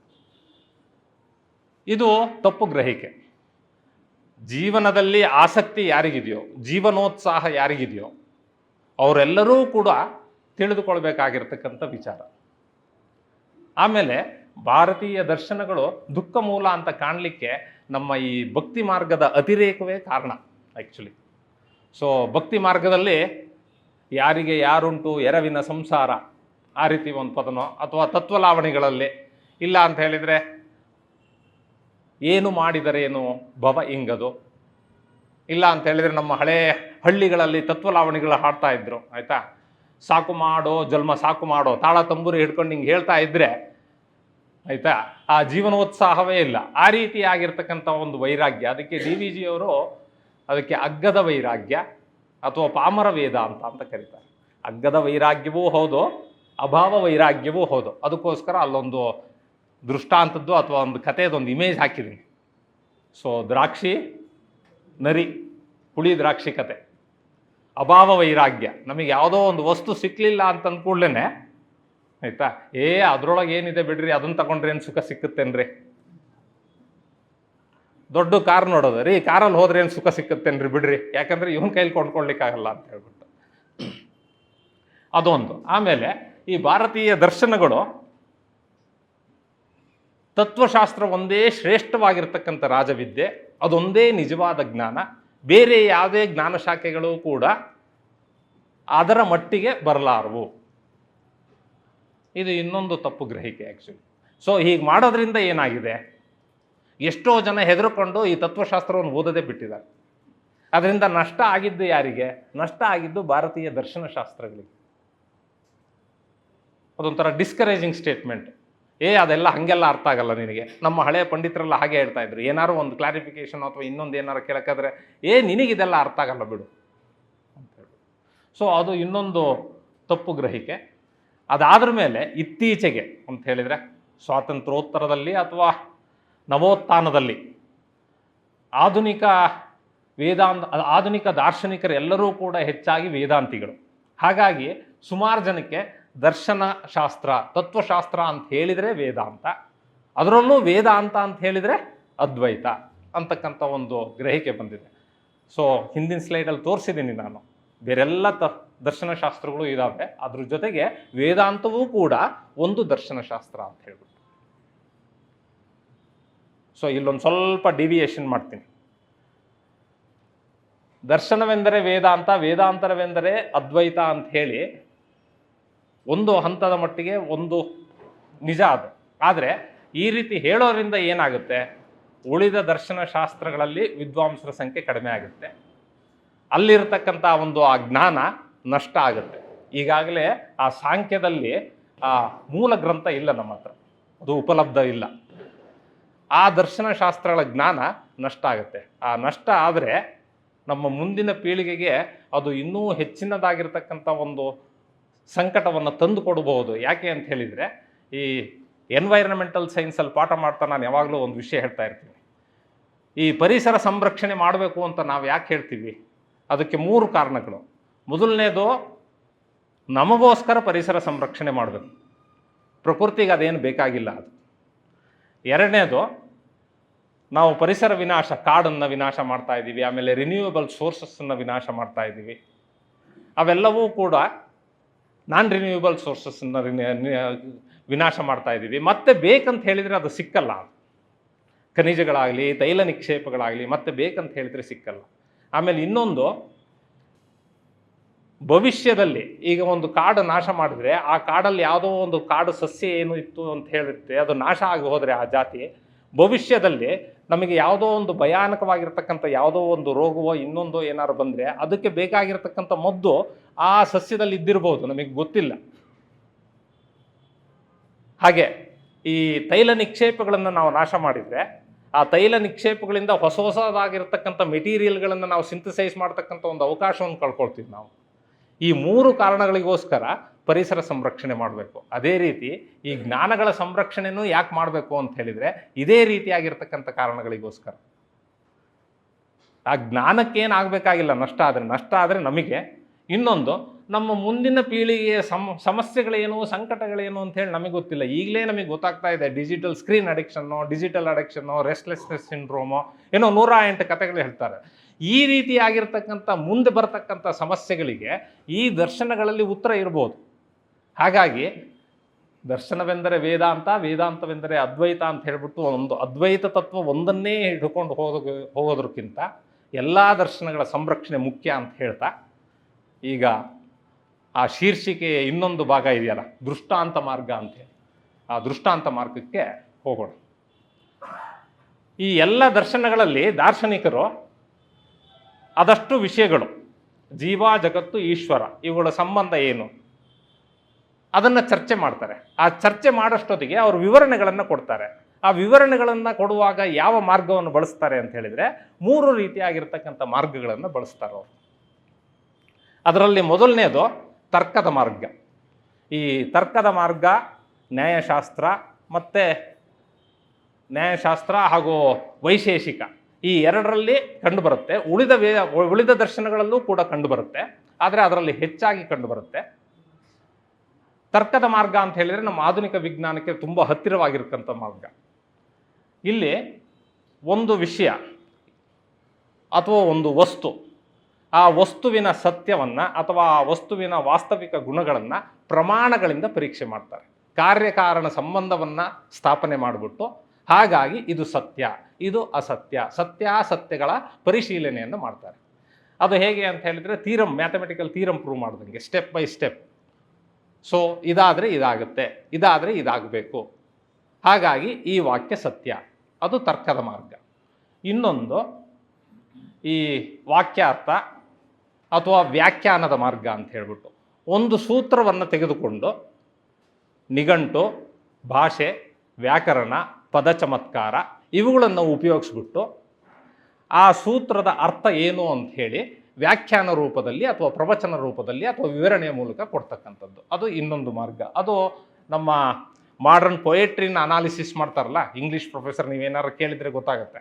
ಸೊ ಒಂದೇ ಲೈನು, ಒಂದೇ ಸೆಂಟೆನ್ಸು ಅಥವಾ ಒಂದೇ ಲೈನನ್ನು ಹಿಡ್ಕೊಂಡ್ಬಿಟ್ಟು ಬೇರೆ ಬೇರೆ ರೀತಿಯಾಗಿರ್ತಕ್ಕಂಥ ಅರ್ಥಗಳನ್ನು ಹೇಳ್ತಾರಲ್ಲ, ಆ ರೀತಿ ವ್ಯಾಖ್ಯಾನದ ಮಾರ್ಗ ಅದು.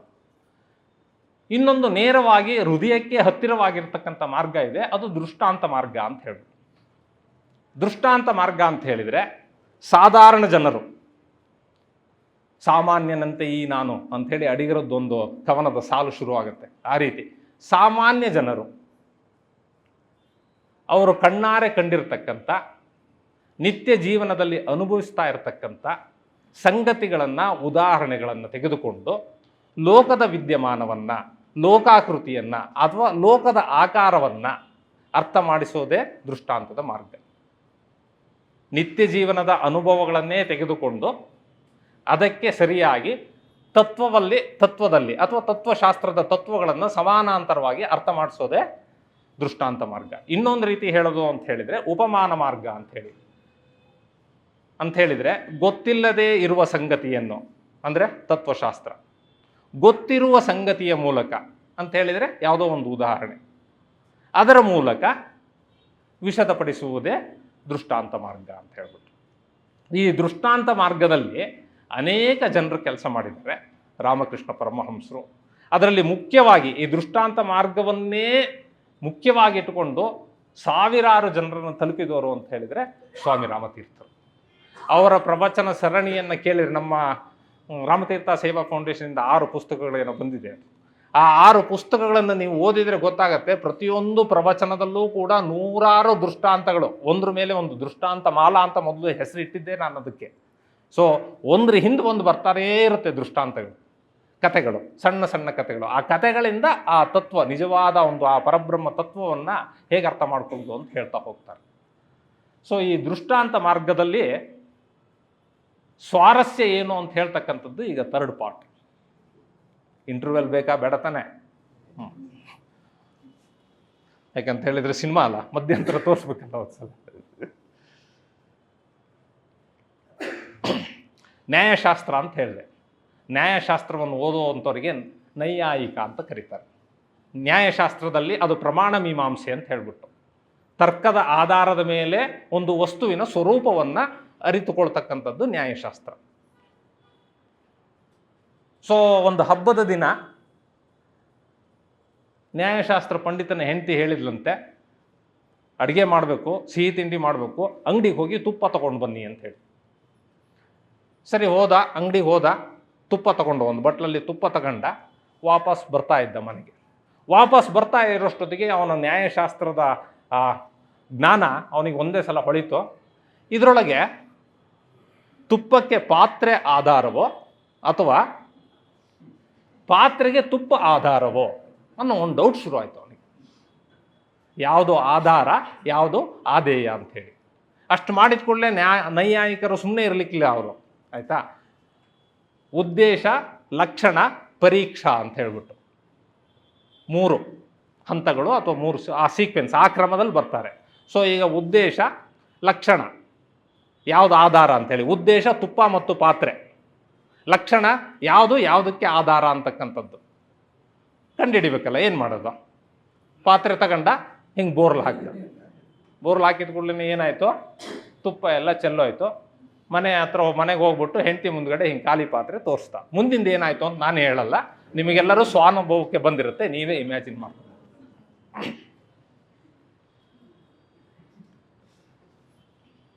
ನ್ಯಾಯಶಾಸ್ತ್ರ ಮತ್ತು ವೈಶೇಷಿಕ ಎರಡನ್ನೂ ಸೇರಿಸಿ ತರ್ಕಶಾಸ್ತ್ರ ಅಂತ ಹೇಳ್ತಾರೆ. ಇನ್ನೊಂದು ಕತೆ ತರ್ಕ ಪಂಡಿತನ ಕತೆ ಅಂತ ಹೇಳ್ಬಿಟ್ಟು. ಸೊ ಒಂದೂರಲ್ಲಿ ಒಬ್ಬ ಗಾಣಿಗ ಇದ್ದ.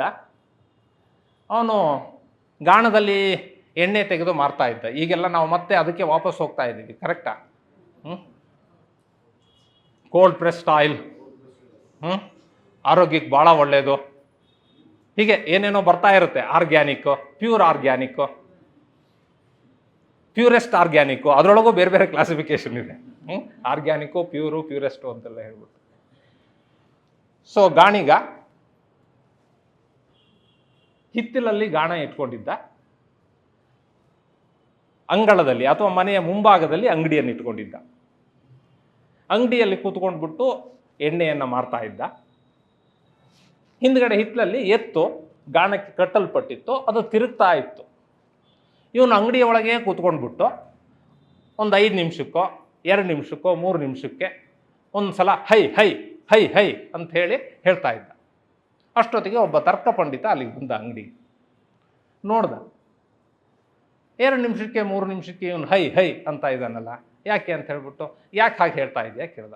ಅದಕ್ಕೆ ಅವನು ಹೇಳ್ದ, ಇಲ್ಲ ಸ್ವಾಮಿ, ನಾನು ಒಬ್ಬನೇ ಇರೋದು, ಹಿಂದ್ಗಡೆ ಗಾಣಕ್ಕೆ ಎತ್ತನ್ನು ಕಟ್ಟಿದ್ದೀನಿ, ಆ ಎತ್ತು ತಿರುಗ್ತಾ ಇರುತ್ತೆ, ಗಾಣದಿಂದ ಎಣ್ಣೆ ಬರ್ತಾ ಇರುತ್ತೆ, ಆ ಎತ್ತಿನ ಕೊರಳಿಗೆ ಒಂದು ಗಂಟೆ ಕಟ್ಟಿದ್ದೀನಿ, ಆ ಎತ್ತು ಸುಸ್ತಾಗಿ ನಿಂತು ಕೂಡಲೇ ಆ ಗಂಟೆ ಶಬ್ದ ನಿಂತು ಹೋಗುತ್ತೆ, ನಿಂತು ಕೂಡಲೇ ನಾನು ಇಲ್ಲಿಂದನೇ ಹೈ ಹೈ ಅಂತೀನಿ, ಹೈ ಅಂದ ಕೂಡಲೇ ಮತ್ತೆ ಎತ್ತು ಮುಂದಕ್ಕೆ ಹೋಗುತ್ತೆ.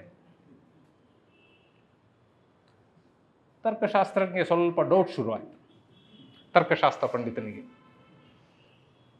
ಕೊರಳಿಗೆ ಗಂಟೆ ಕಟ್ಟಿದೆಯಾ, ಎತ್ತು ಸುತ್ತುತ್ತಾ ಇರಬೇಕಾದ್ರೆ ನಡೀತಾ ಇರೋಷ್ಟೊತ್ತಿಗೆ ಅದು ಕೊರಳನ್ನು ಅಲ್ಗಾಡಿಸುತ್ತೆ ಅಥವಾ ಕತ್ತನ್ನು ಅಲ್ಗಾಡಿಸುತ್ತೆ, ಹಾಗಾಗಿ ಗಂಟೆ ಶಬ್ದ ಬರುತ್ತೆ. ಅದು ಸುಸ್ತಾಗಿ ನಿಂತು ಕೂಡಲೇ ಗಂಟೆ ಶಬ್ದನೂ ನಿಂತೋಗುತ್ತೆ, ನಿನಗೆ ಗೊತ್ತಾಗುತ್ತೆ ಎತ್ತು ನಿಂತಿದೆ ಅಂತ ಹೇಳ್ಬಿಟ್ಟು ಅಂತೇಳಿ.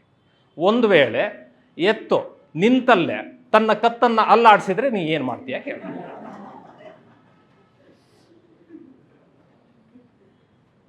ಈಗ ಉತ್ತರ ಹೇಳ್ತಕ್ಕಂಥ ಸರದಿ ಗಾಣಿಗೊಂದು. ಅವನು ಒಂದು ಸಲ ಮುಖ ನೋಡ್ದ. ಸ್ವಾಮಿ, ನೀವು ತರ್ಕಶಾಸ್ತ್ರ ಪಂಡಿತರೇ ಕೇಳ್ದ. ಹೌದು ಅಂತ ಭಾಳ ಹೆಮ್ಮೆಯಿಂದ ಹೇಳ್ದ. ನನ್ನ ಎತ್ತು ತರ್ಕ ಓದಿಲ್ಲ ಸ್ವಾಮಿ ಅಂತ ಹೇಳ್ದ.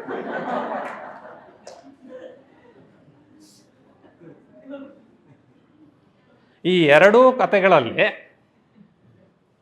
ನಮ್ಮ ದರ್ಶನ ಶಾಸ್ತ್ರಗಳು ಏನಿದೆ ಅವೆ 6, 7, 9, 6, 9 ಅಂತೆಲ್ಲ ಹೇಳಿದ್ನಲ್ಲ, ಅವುಗಳಲ್ಲಿ ಸ್ವಪಕ್ಷ ಸ್ಥಾಪನೆ ಅಥವಾ ಸ್ವಪಕ್ಷ ಮಂಡನೆ, ಪರಮತ ಖಂಡನೆ ಅಂತಕ್ಕಂಥದ್ದು ಒಂದು part and parcel of our job. ಹಾಗಾಗಿ ಒಂದರ್ಥದಲ್ಲಿ ಈ ಎರಡೂ ಕಥೆಗಳನ್ನು ಈ ತರ್ಕಶಾಸ್ತ್ರ ಆಗದೇ ಇರತಕ್ಕಂಥ ಕುಹಕಿಗಳು ಕುಚೋದ್ಯ ಮಾಡಲಿಕ್ಕೆ ಹೇಳಿರ್ತಕ್ಕಂಥದ್ದು ಅಂಥೇಳಿ ಒಂದು ರೀತಿ ಅರ್ಥ ಮಾಡ್ಬೋದು. ಇನ್ನೊಂದು ಏನು ಅರ್ಥ ಮಾಡ್ಬೋದು, ಈ ದೃಷ್ಟಾಂತದಿಂದ ನಮಗೇನು ಗೊತ್ತಾಗುತ್ತೆ? ಈ ಥಿಯರಿಟಿಕಲ್ ನಾಲೆಡ್ಜ್ ಅಥವಾ ಥಿಯರಿಟಿಕಲ್ ಬ್ರಿಲಿಯನ್ಸ್ ಅಂತ ಏನು ಕರಿತೀವಿ, ಅದಕ್ಕೂ ಆ ಪ್ರಾಕ್ಟಿಕಲ್ ವಿಸ್ಡಮ್ ಅಥವಾ ಪ್ರಾಕ್ಟಿಕಲ್ ಕಾಮನ್ ಸೆನ್ಸ್ ಅಂತ ಏನು ಕರಿತೀವಿ ಅದಕ್ಕೂ ಬಹಳ ವ್ಯತ್ಯಾಸ ಇದೆ ಅಂತ ಹೇಳ್ಬಿಟ್ಟು ನಮ್ಮ ಎಲ್ಲ ದರ್ಶನ ಶಾಸ್ತ್ರಗಳು ಈ ಕಥೆಯನ್ನು ಕುಚೋದ್ಯಕ್ಕಾಗಿ ಹೇಳಲ್ಲ, ತುಂಬ ಸೀರಿಯಸ್ ಆಗಿ ಹೇಳ್ತಾರೆ.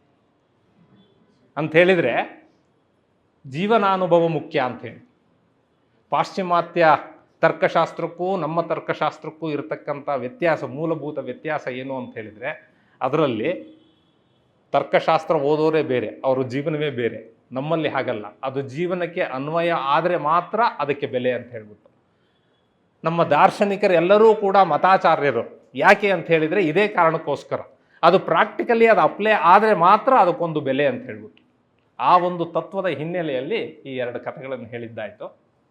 ಇದಾದ್ರ ಮೇಲೆ ಇನ್ನೊಂದು ಬಹಳ ಪ್ರಸಿದ್ಧವಾಗಿರ್ತಕ್ಕಂಥ ಕತೆ ಶಂಕರಾಚಾರ್ಯರು ಹೇಳಿರ್ತಕ್ಕಂಥದ್ದು ಅಂತ ಹೇಳಿ, ದಶಮೋಸ್ಮಿ ಅಂತ ಹೇಳ್ಬಿಟ್ಟು.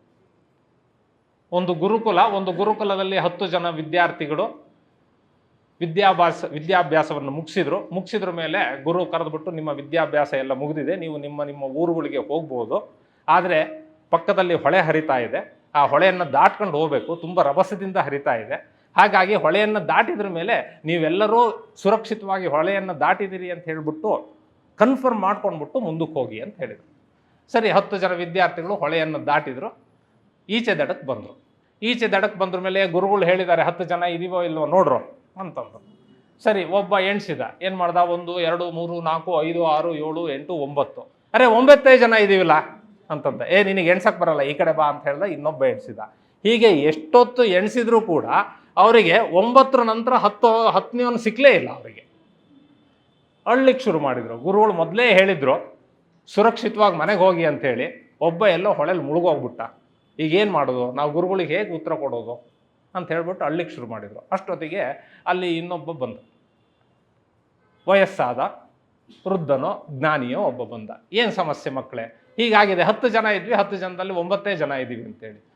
ಸರಿ, ಒಂದು ಕೆಲಸ ಮಾಡಿ, ಎಲ್ಲರೂ ಸಾಲಾಗಿ ನಿಲ್ಲಿ ಅಂತ ಹೇಳ್ಬಿಟ್ಟು ಸಾಲಾಗಿ ನಿಂತರ ಮೇಲೆ ಕಮ್ಯಾಂಡ್ ಕೊಡ್ತಾರಲ್ಲ, ಒಬ್ಬೊಬ್ಬರೇ ಒಂದೊಂದು ಸಂಖ್ಯೆ ಹೇಳ್ಕೊಳ್ತಾ ಬನ್ನಿ ಅಂತೇಳಿ. ಹಾಗೆ ಇಲ್ಲಿಂದ ಶುರು ಮಾಡು ಅಂತಂದ. ಶುರು ಮಾಡಿದರೆ 10 ಜನ ಸಾಲಾಗಿ ನಿಂತಿದ್ರು. 1 2 3 4 5 6 7 8 9, ಕೊನೆಯನ್ನು 10. 10 ನಾನೇ ದಶಮಃ ಅಸ್ಮಿ, ದಶಮೋಸ್ಮಿ, 10ನೇವನು ನಾನು. ಸಿಕ್ತು, ನಾವೆಲ್ಲರೂ ಆರಾಮಾಗಿದ್ದೀವಿ, ಯಾರೂ ಮುಳುಗೋಗಿಲ್ಲ ಅಂಥೇಳಿ ಭಾಳ ಖುಷಿಪಟ್ಟು. ಇದನ್ನು ಶಂಕರಾಚಾರ್ಯರು ಆ ಆತ್ಮಜ್ಞಾನವನ್ನು ಹುಡುಕುವಾಗ ಈ ದೃಷ್ಟಾಂತವನ್ನು ಕೊಡ್ತಾರೆ. ಈ ದೃಷ್ಟಾಂತವನ್ನು ಕೊಟ್ಟು ಅಂತ ಹೇಳಿದರೆ, ಆ ಆತ್ಮಜ್ಞಾನ ಅನ್ನೋದು ಎಲ್ಲೋ ಹೊರಗಡೆ ಇಲ್ಲ, ನಾವು ಹೊರಗಡೆ ಎಣಿಸ್ಬಿಟ್ಟು ಎಲ್ಲೋ ಕಳೆದೋಯ್ತು ಅಂತ ಹುಡುಕ್ತಾ ಇರ್ತೀವಿ. ನಿನ್ನನ್ನು ನೀ ತಿಳಿ ಅನ್ನೋ ಒಂದು ಸೆಂಟೆನ್ಸಲ್ಲಿ ಹೇಳೋದಾದರೆ, ಆತ್ಮಜ್ಞಾನವನ್ನು ಪಡಿಬೇಕು ಅಂತ ಹೇಳಿದರೆ ನಾವು ನಮ್ಮೊಳಗೆ ನೋಡ್ಕೋಬೇಕು ಅಂಥೇಳಿ. ಸ್ವಾಮಿ ರಾಮತೀರ್ಥರು ಇಂಥದೇ ಒಂದು ಕಥೆಯನ್ನು ಹೇಳ್ತಾರೆ. ಅದು ಇನ್ನೊಂದು ರೀತಿಯಾಗಿರ್ತಕ್ಕಂಥದ್ದು. ಒಬ್ಬ ಸಣ್ಣ ಹುಡುಗ, ನನಗೆ ಗೊತ್ತಿಲ್ಲ ನೀವೆಲ್ಲ ಮಾಡಿದಿರೋ ಇಲ್ಲೋ, ನಾನಂತೂ ಈ ಕೆಲಸ ಮಾಡಿದ್ದೀನಿ ಆ್ಯಕ್ಚುಲಿ. ಸ್ಕೂಲಿಗೆ ಹೋಗೋಷ್ಟೊತ್ತಿಗೆ ಬೆಳಗಿನ ಜಾವ ನಮ್ಮ ನೆರಳು ಮುಂದಕ್ಕಿರುತ್ತೆ, ಅದರ ತಲೆ ತುಳಿಬೇಕು ಅಂತ ಹೇಳ್ಬಿಟ್ಟು ಅದರ ತಲೆ ಹಿಡಿಯಕ್ಕೆ ಹೋಗೋದು, ಆ ನೆರಳಿನ ತಲೆ ಹಿಡಿಯಕ್ಕೆ ಹೋಗೋದು. ಹಾಗೆ ಒಬ್ಬ ಹುಡುಗ ನೆರಳಿನ ತಲೆ ಹಿಡಿಯೋದಕ್ಕೆ ಅಂಥೇಳಿ ಭಾಳ ಕಷ್ಟಪಟ್ಕೊಂಡು ಅಳ್ತಾ ಇದ್ನಂತೆ, ಸಿಗ್ತಾ ಇಲ್ಲ ಅಂತೇಳಿ. ಆಗ ಅವನ ತಾಯಿ ಬಂದ್ಬಿಟ್ಟು, ಏನು ನಿನ್ನ ಸಮಸ್ಯೆ ಅಂತ ಕೇಳಿದಂತೆ. ಹೀಗೆ ಅಂತ ಹೇಳಿದ ಕೂಡಲೇ, ಆಗಲ್ಲ ಮಗು, ನಿನ್ನ ತಲೆ ಮೇಲೆ ಹೀಗೆ ಕೈ ಇಟ್ಕೊ ನೋಡು ಅಂತ ಹೇಳಿದಂತೆ. ಕೈ ಇಟ್ಕೊಂಡು ಕೂಡಲೇ ತಲೆ ಸಿಕ್ತು ಅಂತ ಹೇಳಿ ಭಾಳ ಖುಷಿಪಟ್ಟು ಅಂತ ಹೇಳಿದರೆ, ಮತ್ತೆ ಅದೇ ಹೊರಗೆಲ್ಲೋ ಹುಡುಕ್ತಕ್ಕಂಥದ್ದಲ್ಲ, ನಿನ್ನ ತಲೆ ಒಳಗೆ ನಿನ್ನೊಳಗೆ ಇರ್ತಕ್ಕಂಥ ಆ ತತ್ವವನ್ನು ನೀನು ಅಲ್ಲಿ ಹುಡುಕಬೇಕೇ ಹೊರತು ಹೊರಗೆ ಹುಡುಕೋದಲ್ಲ ಅಂತ ಹೇಳ್ಬಿಟ್ಟು. ಇದು ಈ ಕಥೆಯ ಒಂದು ನೀತಿ. ಆದರೆ ಇನ್ನೊಂದು ರೀತಿ ನಾನು ನೋಡ್ತೀನಿ. ಏನು ಅಂತ ಹೇಳಿದರೆ, 2 ದೃಷ್ಟಾಂತಗಳಲ್ಲೂ ಕೂಡ ಈ ರೀತಿ ಮಾಡು ಅಂತ ಹೇಳೋದಕ್ಕೆ ಇನ್ನೊಬ್ಬ ವ್ಯಕ್ತಿ ಬರಬೇಕಾಯ್ತು. ಅಲ್ಲಿ ಒಬ್ಬ ವೃದ್ಧ ಬಂದ, ಇಲ್ಲಿ ತಾಯಿ ಬಂದಳು ಅಂತ ಹೇಳಿದರೆ, ನಮಗೆ ಆ ನಿಜವಾದ ಜ್ಞಾನದ, ಆತ್ಮಜ್ಞಾನದ ಸ್ವರೂಪ ತಿಳಿಬೇಕು ಅಂತ ಹೇಳಿದರೆ ಗುರು ಬೇಕು. ಈ ಗುರುವಿನ ಬಗ್ಗೆ ನಮ್ಮ ದರ್ಶನದಲ್ಲಿ ನೂರಾರು ಕಥೆಗಳಿದ್ದಾವೆ. ಗುರುವಿಗೆ ಕೊಟ್ಟಿರ್ತಕ್ಕಂಥ ಮಹತ್ವದ ಬಗ್ಗೆ ಮಾತಾಡ್ತಾ ಕೂತ್ರೆ ಗಂಟೆಗಟ್ಟಲೆ ಆಗುತ್ತೆ. ಆದರೆ ಅದರಲ್ಲಿ ಬಹಳ ಸ್ವಾರಸ್ಯಕರವಾಗಿರ್ತಕ್ಕಂಥದ್ದು ಅಂತ ಹೇಳಿದರೆ ಒಂದು ಶ್ಲೋಕ ಶಂಕರಾಚಾರ್ಯರ ಬಗ್ಗೆ. ಭಾರತೀಯ ದರ್ಶನ ಇತಿಹಾಸ ಕಂಡಿರ್ತಕ್ಕಂಥ ಅಥವಾ ಭಾರತೀಯ ಇತಿಹಾಸ ಕಂಡಿರ್ತಕ್ಕಂಥ ಒಂದು ಪರಮಾದ್ಭುತ ವ್ಯಕ್ತಿತ್ವ ಅಂತ ಹೇಳಿದರೆ ಶಂಕರಾಚಾರ್ಯರದ್ದು. ಯಾಕೆ ಅಂತ ಹೇಳಿದರೆ ಅಷ್ಟವರ್ಷೇ ಚತುರ್ವೇದಿ, 8ನೇ ವರ್ಷದಲ್ಲಿ 4 ವೇದಗಳನ್ನು ತಿಳಿದರು. ದ್ವಾದಶೇ ಸರ್ವಶಾಸ್ತ್ರವಿತು, 12ರಲ್ಲಿ ಎಲ್ಲ ಶಾಸ್ತ್ರಗಳನ್ನು ಅರಿತರು. ಷೋಡಶೇ ಕೃತವಾನ್ ಭಾಷ್ಯಂ, 16ರಲ್ಲಿ ಭಾಷ್ಯವನ್ನು ಬರೆದರು. 32ರಲ್ಲಿ ಹೊರಟು ಹೋದರು ಅಂತ ಹೇಳಿ. ಅಷ್ಟು ಸಣ್ಣ ವಯಸ್ಸಿಗೆ ಅಗಾಧವಾದ ಸಾಧನೆಯನ್ನು ಮಾಡಿರ್ತಕ್ಕಂಥ ಒಂದು ಪರಮಾದ್ಭುತ ವ್ಯಕ್ತಿತ್ವ. ಅವರು ದಕ್ಷಿಣಾಮೂರ್ತಿ ಸ್ತೋತ್ರ ಬರೆದಿದ್ದಾರೆ. ಆ ದಕ್ಷಿಣಾಮೂರ್ತಿ ಸ್ತೋತ್ರದಲ್ಲಿ ಒಂದು ಶ್ಲೋಕ ಹೀಗಿದೆ. ಈ ಶ್ಲೋಕ ದಕ್ಷಿಣಾಮೂರ್ತಿಗೂ ಹೇಳ್ಬೋದು, ಸ್ವತಃ ಶಂಕರಾಚಾರ್ಯರಿಗೂ ಹೇಳ್ಬೋದು. ರಾಜ ರವಿವರ್ಮನ ಆ ಪೇಂಟಿಂಗ್ ತಗೊಂಡು ನೋಡಿದರೆ ನಿಮಗೆ ಆ ಶ್ಲೋಕದ ಅರ್ಥವೂ ಕೂಡ ಗೊತ್ತಾಗುತ್ತೆ. ಏನು ಅಂತ ಹೇಳಿದರೆ, ಚಿತ್ರಂ ವಟತರೋರ್ಮೂಲೆ ವೃದ್ಧ ಶಿಷ್ಯ ಗುರುರ್ಯುವ, ಗುರೋಸ್ತು ಮೌನಂ ವ್ಯಾಖ್ಯಾನಂ ಶಿಷ್ಯಾಸ್ತು ಚಿನ್ನ ಸಂಶಯ ಅಂತ ಹೇಳ್ಬಿಟ್ಟು. ಎಂತಹ ವಿಚಿತ್ರ! ಆಲದ ಮರದ ಕೆಳಗೆ ಯುವಕನಾಗಿರ್ತಕ್ಕಂಥ ಗುರು, ವೃದ್ಧರಾಗಿರ್ತಕ್ಕಂಥ ಶಿಷ್ಯರು. ಗುರು ಮೌನದಿಂದಲೇ ಪ್ರವಚನವನ್ನು ಮಾಡುತ್ತಿದ್ದಾನೆ. ಶಿಷ್ಯರಿಗೆ ಯಾವುದೇ ರೀತಿಯಾಗಿರ್ತಕ್ಕಂಥ ಸಂದೇಹಗಳು ಅಥವಾ ಸಂಶಯಗಳು ಇಲ್ಲ, ಪರಿಹಾರವಾಯಿತಂತೆ. ಮೌನದಿಂದ ಪ್ರವಚನ ಮಾಡೋದು ಅಂದ್ರೇನು? ಅದು ಆಕ್ಸಿಮಾರನ್ ಅಂತ ಕರೀತಾರೆ ಇಂಗ್ಲಿಷ್.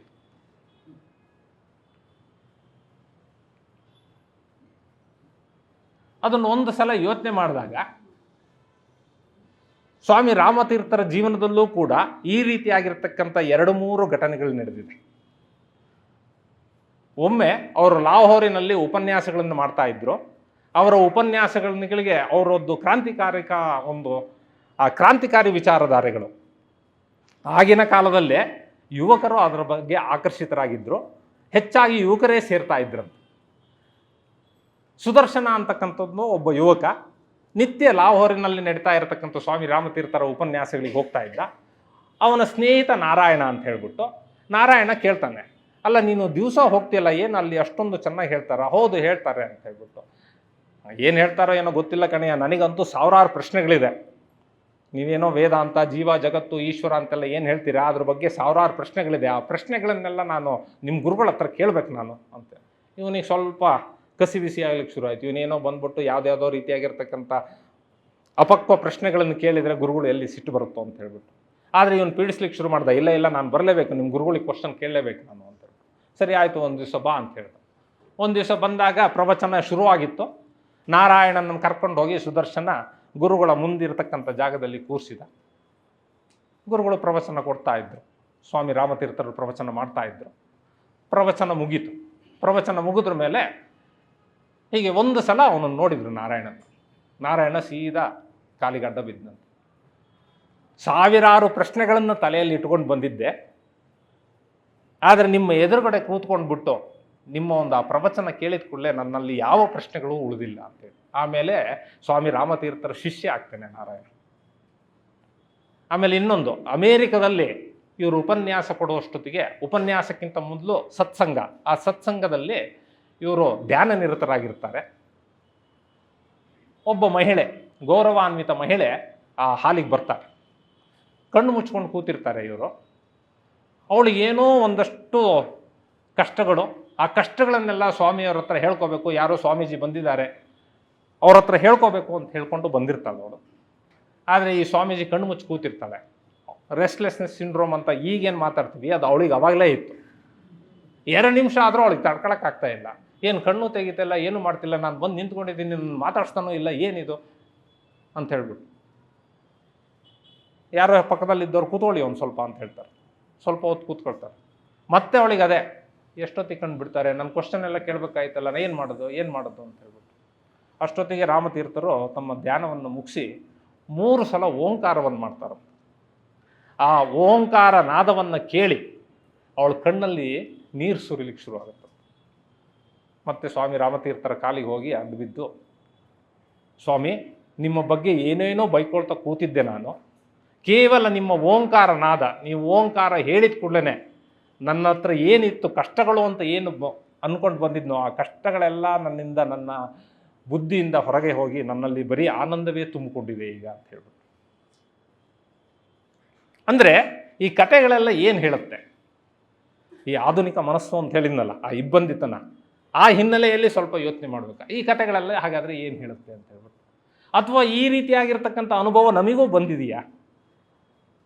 ಬಂದಿರುತ್ತೆ, ಅನುಭವ ಆಗಿರುತ್ತೆ, ಅರಿವಿಗೆ ಬಂದಿರಲಿಕ್ಕಿಲ್ಲ. ಉದಾಹರಣೆ ಕೊಡ್ತೀನಿ. ನಮ್ಮ ಆನ್ಲೈನ್ ಕ್ಲಾಸ್ ಯೋಗ, ಕೊರೋನಾ ಬಂತು ಅಥವಾ ಇನ್ನೊಂದು ಅಂತ ಹೇಳಿದಾಗ ನಾವು ಆನ್ಲೈನ್ ಕ್ಲಾಸು ಶುರು ಮಾಡಿದ್ವಿ. ಆನ್ಲೈನ್ ಕ್ಲಾಸ್ ಶುರು ಮಾಡಿದ್ರೆ ಮೇಲೆ ಆನ್ಲೈನಲ್ಲೇ ಅಟೆಂಡ್ ಮಾಡ್ಲಿಕ್ಕೆ ಶುರು ಮಾಡಿದ್ವಿ.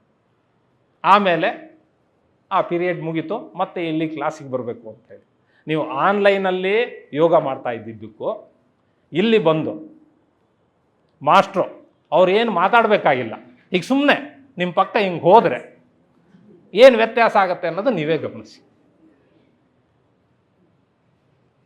ಅಂತ ಹೇಳಿದರೆ ಮೌನದಿಂದ ವ್ಯಾಖ್ಯಾನ ಮಾಡೋದು, ಮೌನದಿಂದ ಪ್ರವಚನ ಮಾಡೋದು ಅಂದರೆ ಇದೇ ಇರಬಹುದೇ? ಯಾಕೆ ಅಂತ ಹೇಳಿದರೆ ಗುರು ಮತ್ತು ಶಿಷ್ಯ ಎದುರು ಬದುರು ಕೂತಾಗ ಉಪದೇಶ ಅನ್ನೋದು ಸಮೀಪ ಅಂಥೇಳಿ, ಗುರುವಿನ ಸಾಮೀಪ್ಯ ಅಂಥೇಳಿ, ಗುರುವಿನ ಸಾಮೀಪ್ಯ ಅಲ್ಲಿ ಕೂತಾಗ ಇಲ್ಲಿ ಒಂದು ಜೈವಿಕ ಕ್ರಿಯೆ ನಡೀತಾ ಇರುತ್ತೆ, ಬ್ರೀತ್ ಇನ್ ಬ್ರೀತ್ ಔಟ್ ನಡೀತಾ ಇರುತ್ತೆ. ಅಲ್ಲೂ ಆ ಚೈತನ್ಯದಲ್ಲೂ ಅದೇ ಕ್ರಿಯೆ ನಡೀತಾ ಇರುತ್ತೆ. ಇಲ್ಲಿ ಒಂದು ಗುರುವಿನ ಸ್ಥಾನದಲ್ಲಿರ್ತಕ್ಕಂಥ ವ್ಯಕ್ತಿಯಲ್ಲಿ ಆ ದಿವ್ಯವಾದ ಒಂದು ಚೈತನ್ಯ ಇತ್ತು ಅಂತ ಹೇಳಿದರೆ ಆ breath in and breath out ಆ ಕ್ರಿಯೆಯಲ್ಲೇ ಅದು ಏನು ಪಾಸ್ ಆಗಬೇಕೋ ಆ ಇನ್ಫಾರ್ಮೇಷನ್ ಅಲ್ಲಿಗೆ ಪಾಸ್ ಆಗುತ್ತೆ ಅಂತ ಹೇಳ್ಬಿಟ್ಟು. ಒಂದು ಬಯೋಕೆಮಿಕಲ್ ರಿಯಾಕ್ಷನ್ ನಡಿಬೋದು, ಒಂದು ಜೈವಿಕ ಕ್ರಿಯೆ, ಒಂದು ಆಧ್ಯಾತ್ಮಿಕ ಕ್ರಿಯೆ ಎದುರು ಬದುರು ಕೂತಾಗ ನಡೀತಕ್ಕಂಥದ್ದು ಅಂಥೇಳಿ. ಅದು ಆ ಗುರುವಿನ ಮಹತ್ವ ಅಂತ ಹೇಳ್ಬಿಟ್ಟು.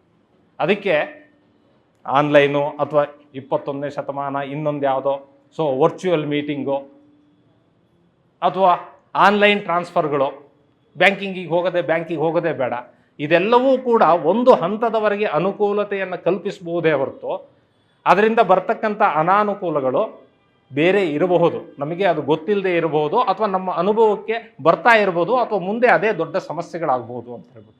ಅದಕ್ಕೆಲ್ಲ ನಮ್ಮ ದರ್ಶನಗಳಲ್ಲಿ ಉತ್ತರ ಇರಬಹುದು. ಆ ಉತ್ತರವನ್ನು ಕಂಡುಕೊಳ್ತಕ್ಕಂಥ ಪ್ರಯತ್ನ ನಾವು ಮಾಡಬೇಕು ಅಂತ ಹೇಳ್ಬೋದು. ಈ ಶಂಕರಾಚಾರ್ಯರ ಬಗ್ಗೆ ಒಂದು ತಮಾಷೆಯಾಗಿರ್ತಕ್ಕಂಥ ಕಥೆ ಇದೆ, ಅವಹೇಳನಕಾರಿ ಅಂತಲ್ಲ. ಒನ್ಸ್ ಅಗೇನ್ ಶಂಕರ ವಿರೋಧಿಗಳು ಈ ಕಥೆ ಹೇಳಿದ್ರೋ ಏನೋ ಇರ್ಬೋದು. ಏನು ಅಂತ ಹೇಳಿದರೆ, ಶಂಕರಾಚಾರ್ಯರು ಅವರು ಶಿಷ್ಯಂದರೊಂದಿಗೆ ಹೋಗ್ತಾ ಇದ್ರಂತೆ. ಒಂದು ಮದ್ದಾನೆ, ಕಾಡಾನೆ ಬಂತು. ಕಾಡಾನೆ ಬಂದ ಕೂಡಲೇ ಏನು ಮಾಡಿದ್ರು, ಶಂಕರಾಚಾರ್ಯರು ಮತ್ತು ಅವರ ಶಿಷ್ಯಂದರು ಎಲ್ಲರೂ ಚೆಲ್ಲಾಪಿಲ್ಲಿಯಾಗಿ ಓಡಿದ್ರು. ಪಕ್ಕದಲ್ಲಿ ದಾರಿ ಒಬ್ಬ ಇದ್ದ. ಈ ಅದ್ವೈತ ತತ್ವದಲ್ಲಿ ಬ್ರಹ್ಮಸತ್ಯಂ ಜಗನ್ಮಿಥ್ಯ, ಜೀವೋ ಬ್ರಹ್ಮೈವ ನಾಪರಹ ಅಂತೇಳಿ ಆ ಜಗನ್ಮಿಥ್ಯಾ ತತ್ವ ಹೇಳೋದಕ್ಕೆ ಉಪಯೋಗಿಸ್ತಕ್ಕಂಥ ಪದ ಮಾಯೆ ಅಂತ ಹೇಳ್ಬಿಟ್ಟು. ಮಾಯಾವಾದ ಅಥವಾ ಜಗನ್ಮಿಥ್ಯಾವಾದ ಎರಡೂ ಒಂದೇ, ಒಂದರ್ಥದಲ್ಲಿ. ದಾರಿ ಹೋಗ ಕೇಳಿದ್ನಂತೆ, ಅಲ್ಲ ಸ್ವಾಮಿ, ಜಗನ್ಮಿಥ್ಯ, ಜಗತ್ತು ಮಾಯೆ ಅಂತ ಹೇಳ್ತಾ ಇದ್ದಿದ್ರಿ, ಆದರೆ ಆನೆ ಬಂದ ಕೂಡಲೇ ನೀವೇ ಹೊರಟೋದ್ರಲ್ಲ ಸ್ವಾಮಿ, ಓಡೋಟೋಗ್ಬಿಟ್ರಲ್ಲ ನೀವು ಗುರುಗಳೇ, ನೀವು ನಿಮ್ಮ ಶಿಷ್ಯರು ಅಷ್ಟು ಚೆಲ್ಲಾಪಿಲ್ಲಿಯಾಗಿ ಓಡೋಟೋಗ್ಬಿಟ್ರಲ್ಲ, ಮಾಯೆ ಅನ್ಕೊಂಡು ಸುಮ್ಮನೆ ಇದ್ದಿದ್ರೆ ಆಗಿತ್ತಲ್ಲ ಅಂತ ಕೇಳ್ಬಿಟ್ಟು. ಶಂಕರಾಚಾರ್ಯರು ಏನು ಹೇಳ್ತಾರೆ, ಆನೆ ಬಂದದ್ದು ಮಾಯೆ, ನಾನು ಓಡಿದ್ದು ಮಾಯೆ ಅಂತ.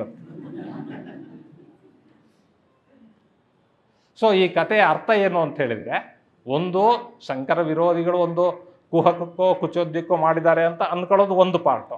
ಅದಲ್ಲ ಅಂತ ಹೇಳಿದರೆ ಶಂಕರಾಚಾರ್ಯರ ತತ್ವವನ್ನು ಅರ್ಥ ಮಾಡ್ಕೊಳ್ಳೋದು ಅಷ್ಟು ಸುಲಭ ಇಲ್ಲ ಅಂತೇಳಿ.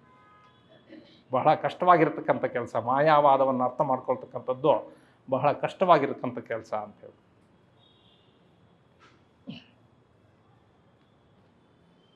ಇದಾದ್ರ ಮೇಲೆ ನಮ್ಮ ಯೋಗ ದರ್ಶನದಲ್ಲಿ ಒಂದು ಮಾತು ಬರುತ್ತೆ. ಯೋಗ ಸಿದ್ಧಿಯನ್ನು ಯೋಗಾಭ್ಯಾಸವನ್ನು ಕ್ರಮವಾಗಿ ಮಾಡಿದರೆ, ಬರೀ ಆಸನ ಒಂದೇ ಅಲ್ಲ, ಅಷ್ಟಾಂಗ ಯೋಗದಲ್ಲಿರ್ತಕ್ಕಂಥ ಎಲ್ಲ ಅಂಗಗಳನ್ನು ಅಭ್ಯಾಸ ಮಾಡಿದರೆ ಆ ಯೋಗಿಗೆ ಸಿದ್ಧಿ ಬರುತ್ತೆ ಅಂತ ಹೇಳ್ಬಿಟ್ಟು. ಅಣಿಮಾದಿ ಅಷ್ಟಸಿದ್ಧಿಗಳು ಲಭಿಸ್ತವೆ ಅಂತ ಹೇಳ್ಬಿಟ್ಟು. ಅಣಿಮಾದಿ ಅಷ್ಟಸಿದ್ಧಿಗಳು ಲಭಿಸ್ತವೆ ಅಂತ ಹೇಳಿದರೆ, ಒಬ್ಬನಿಗೆ ಈ ವಿಷಯ ಗೊತ್ತಾಯಿತು, ಒಂದು ಹಳ್ಳಿಲಿರ್ತಕ್ಕಂಥ ಯುವಕ ಅವನು, ಅಪ್ಪ ಅಮ್ಮ ಇಬ್ಬರೇ ಇದ್ದರು, ಅಪ್ಪ ಅಮ್ಮ ಇಬ್ಬರಿಗೆ ಇವನೊಬ್ಬನೇ ಮಗ. ಇವನು ಹೇಳ್ದ, ಇಲ್ಲ ನಾನು ಯೋಗ ಸಿದ್ಧಿ ಪಡಿಬೇಕು, ಅದಕ್ಕೋಸ್ಕರ ಹೋಗ್ತಾ ಇದ್ದೀನಿ ನಾನು ಬೇರೆ ಕಡೆಗೆ ಅಂತೇಳಿ. ಅವರು ಕೃಷಿ ಕಾರ್ಮಿಕರು, ಮನೆಯಲ್ಲಿ ಬಡತನ. ಒಂದು ಸಲ ಹೇಳಿದಾರಂತೆ, ಅಪ್ಪ ಹೇಳಿದ್ರಂತೆ, ಬೇಡ ಮಗನೇ, ನೀನೊಬ್ಬನೇ ನಮಗೆ ಆಧಾರ, ಇಲ್ಲೇ ನಮ್ಮ ಜೊತೆಗೆ ಇರು, ನಮಗೂ ಒಂದು ಜೀವನಕ್ಕೆ ಆಧಾರ ಆಗತ್ತೆ ಅಂತ. ಇಲ್ಲ ಇಲ್ಲ ಇಲ್ಲ, ನಾನು ಸಾಧನೆಯನ್ನು ಮಾಡಬೇಕು ಅಂಥೇಳಿ ಹೋದ. ಒಂದು ಗುರುವಿನ ಹತ್ರ ಹೋದ. ಗುರುವಿನ ಹತ್ರ ಯೋಗವನ್ನು ಕಲಿತ. ಯೋಗವನ್ನು ಕಲ್ತ ಕೂಡಲೇ ಅವನಿಗೆ ಸಿದ್ಧಿ ಆಯಿತು. ಸಿದ್ಧಿ ಆದ ಕೂಡಲೇ ನಾನು ಊರಿಗೆ ವಾಪಸ್ ಹೋಗ್ತೀನಿ ಅಂತ ಹೇಳ್ದ ಗುರು ಅಂತ. ಗುರು ಹೇಳಿದ್ರು ಅವಾಗ, ಇಲ್ಲ, ಈ ಸಿದ್ಧಿ ಆಗಿರ್ತಕ್ಕಂಥದ್ದು ಏನಿದೆ ನಿನಗೆ, ಅದು ನಿಜವಾಗಲೂ ಒಂದು ಅಡ್ಡಿ ಅಥವಾ ಆತಂಕ. ನಿನ್ನ ನಿಜವಾದ ಸಾಧನೆ ಆ ಈಶ್ವರನ ಕಾಣ್ತಕ್ಕಂಥದ್ದು, ಅದು ಸತ್ಯ ಸ್ವರೂಪವನ್ನು ಕಾಣ್ತಕ್ಕಂಥದ್ದು. ಈ ಅಣಿಮಾದಿ ಅಷ್ಟಸಿದ್ಧಿಗಳನ್ನು ನೀನು ನಂಬೇಡ ಅಂತ ಹೇಳಿದರು. ಆದರೆ ಇವನು ಕೇಳಲಿಲ್ಲ. ಇಲ್ಲ ಇಲ್ಲ, ನಾನು ಊರಿಗೆ ಹೋಗಬೇಕು, ನಿಮಗೆ ನನ್ನ ಮೇಲೆ ಹೊಟ್ಟೆ ಕಿಚ್ಚು, ನಾನೆಲ್ಲ ಇಷ್ಟೆಲ್ಲ ಸಿದ್ಧಿ ಪಡೆದಿದ್ದೀನಿ ಅಂತ ಹೇಳ್ಬಿಟ್ಟು ನಾನು ಹೋಗ್ತೀನಿ ಅಂತೇಳಿ ಊರಿಗೆ ವಾಪಸ್ ಬಂದಂತೆ. ಊರಿಗೆ ವಾಪಸ್ ಬಂದ್ಬಿಟ್ಟು ಊರಲ್ಲಿದ್ದವರಿಗೆಲ್ಲ ಹೇಳಿದಂತೆ, 14 ವರ್ಷಗಳು ಸಾಧನೆ ಮಾಡಿದ್ದೀನಿ, ನನ್ನ ಸಾಧನೆ ಏನು ಅಂಥೇಳಿ ನಾಳೆ ನಿಮಗೆಲ್ಲರಿಗೂ ತೋರಿಸ್ತೀನಿ, ಹೊಳೆ ಹತ್ರ ಬನ್ನಿ ಅಂಥೇಳಿ. ಸರಿ, ಅವನ ಸ್ನೇಹಿತರು ಊರಲ್ಲಿರೋರೆಲ್ಲರೂ ಕೂಡ ಹೊಳೆ ಹತ್ರ ಹೋದ್ರಂತೆ. ಇವನು ಹೊಳೆ ದಡದಲ್ಲಿ ಈ ಕಡೆ ನಿಂತಿದ್ದಾರೆ ಹಳ್ಳಿಯವರೆಲ್ಲ. 14 ವರ್ಷ ಇವನು ಏನು ಸಾಧನೆ ಮಾಡಿದ್ದಾನೆ ನೋಡೋಣ ಅಂತ ಹೇಳ್ಬಿಟ್ಟು ಇವನು ನೀರಿನ ಮೇಲೆ ಬರಿಗಾಲಿನಲ್ಲಿ ನಡೆದುಕೊಂಡು ಹೋಗಿ ಆಚೆ ದಡ ದಾಟಿದ್ನಂತೆ. ಇವನಪ್ಪ ನೋಡ್ತಾ ಇದ್ದ. ಪಕ್ಕದಲ್ಲಿರ್ತಕ್ಕಂಥ ಅಂಬಿಗನ್ ಕರೆದ, ದೋಣಿಯಲ್ಲೇ ಹತ್ತು, ದೋಣಿ ಬಿಡು, ಹೊಳೆ ದಾಟೋಣ ಅಂತ ಹೇಳ್ದ. ಅಪ್ಪ ಅಂಬಿಗನ ಜೊತೆ ದೋಣಿಲಿ ಹೊಳೆ ದಾಟ್ಕೊಂಡು ಆ ಕಡೆ ಹೋದ. ಆ ಕಡೆ ಹೋಗ್ಬಿಟ್ಟು ಆ ಅಂಬಿಗನಿಗೆ 4 ಆಣೆ ಕೊಟ್ಬಿಟ್ಟು ದೊಡ್ಡ ನಮಸ್ಕಾರ ಮಾಡಿ ಮಗನ ಕೇಳೋ ಥರ ಹೇಳಿದ್ನಂತೆ, ಅಯ್ಯ ಅಂಬಿಗ, ನನ್ನ ಮಗ 14 ವರ್ಷಗಳು ಸಾಧನೆ ಮಾಡಿ ಏನು ಕೆಲಸ ಮಾಡಿದ್ನೋ ಅದನ್ನು ನೀನು 4 ಆಣೆಗೆ ಮಾಡಿದೀಯ. ನೀನೇ ಬಹಳ ದೊಡ್ಡ ಮನುಷ್ಯ. ಇನ್ನೂ ದೊಡ್ಡ ಮನುಷ್ಯ ನೀನು ಯಾಕೆ ಅಂತ ಹೇಳಿದರೆ, ನನ್ನ ಮಗ 14 ವರ್ಷ ಸಾಧನೆ ಮಾಡಿ ಅವನೊಬ್ಬನೇ ಹೊಳೆ ದಾಡ್ತಾನೆ, ನೀನು ಹಾಗಲ್ಲ 16 ಜನನ ಹೊಳೆ ದಾಡಿಸ್ತೀಯ ಅಂತ ಹೇಳ್ಬಿಟ್ಟು. ಏನು ಅಂತ ಹೇಳಿದರೆ, ಡಿ ವಿ ಜಿಯವರು ಹೇಳಿದಾಗೆ, ನಾವು ಯಾವಾಗ ಯಾವುದಾದ್ರೂ ಒಂದು ಸಾಧನೆ ಮಾಡಲಿಕ್ಕೆ ಹೊರಟ್ರೆ ಆ ಸಾಧನೆಯಲ್ಲಿ ಮಧ್ಯದಲ್ಲಿ ನಮಗೆ ಆ ಮನ್ನಣೆಯ ದಾಹ ಬರುತ್ತೆ.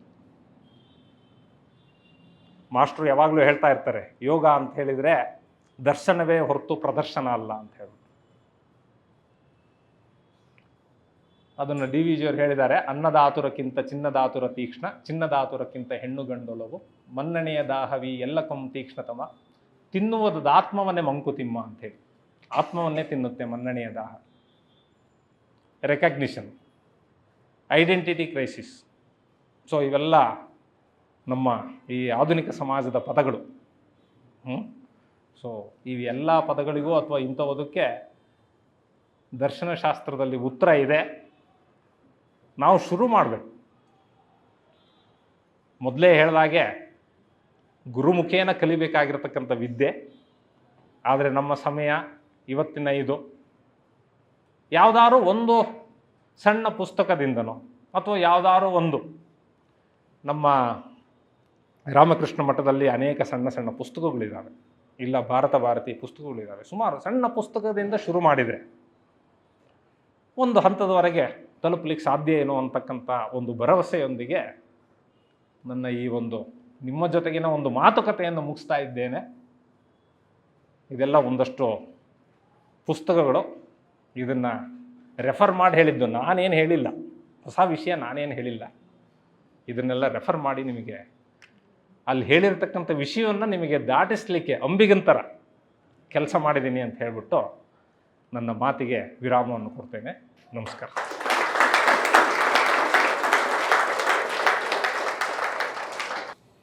ಹೇಗಿತ್ತು ಅಂತ ಕೇಳಿ ತಿರ್ಗಾ ನಿಮಗೆ ಗೊಂದಲಕ್ಕೆ ಸಿಕ್ಸೋದಿಲ್ಲ. ಅದ್ಭುತವಾಗಿತ್ತು ಅಂತ ನಿಮ್ಗೆ ಚಪ್ಪಾಳೆನೇ ತಿಳಿಸ್ತು.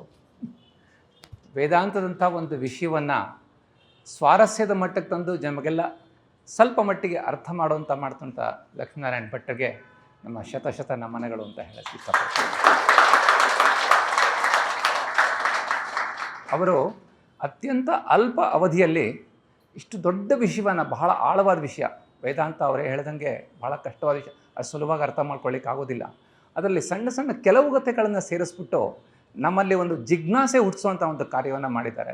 ಆ್ಯಂಡ್ ಕೊನೆಯಲ್ಲಿ ಒಂದು ಮಾತು ಹೇಳಿದ್ರು, ನಾನು ಮಾಡಿದ್ದಕ್ಕೆ ಸಾರ್ಥಕ ಆಗಬೇಕು, ನೀವು ಸಣ್ಣ ಸಣ್ಣ ಪುಸ್ತಕಗಳ ಮೂಲಕ ಓದಿ ಸ್ವಲ್ಪ ಮಟ್ಟಿಗೆ ತಿಳ್ಕೊಳ್ಳಿಕ್ಕೆ ಪ್ರಯತ್ನ ಪಟ್ಟರೆ, ಇವತ್ತು ನಾನು 1 ಗಂಟೆ ಪ್ರವಚನ ಉಪನ್ಯಾಸ ಅವರೇನು ಕರೀಲಿಕ್ಕೆ ಇಷ್ಟಪಡೋದಿಲ್ಲ, ಸಂವಾದ ಅಂತ ಹೇಳಿ, ಸತ್ಸಂಗ ಅಂಥೇಳಿ ಇದಕ್ಕೆ ಸಾರ್ಥಕ ಆಗುತ್ತೆ ಹೇಳಿದ್ರು. ಇದಕ್ಕಾಗಿ ಲಕ್ಷ್ಮೀನಾರಾಯಣ ಭಟ್ರಿಗೆ ನಮ್ಮೆಲ್ಲರ ಪರವಾಗಿ ಒಂದು ಸಾಷ್ಟಾಂಗ ನಮನಗಳನ್ನು ಮಾಡ್ತಾ ನನ್ನ ಮಾತು ಮುಗಿಸ್ತೇನೆ. ಗುರುಗಳು ವೆಂಕಟನಾರಾಯಣ ಅವರು ದಯವಿಟ್ಟು ವೇದಿಕೆಗೆ ಬರಬೇಕಂತ ಕೇಳ್ಕೊತೇನೆ.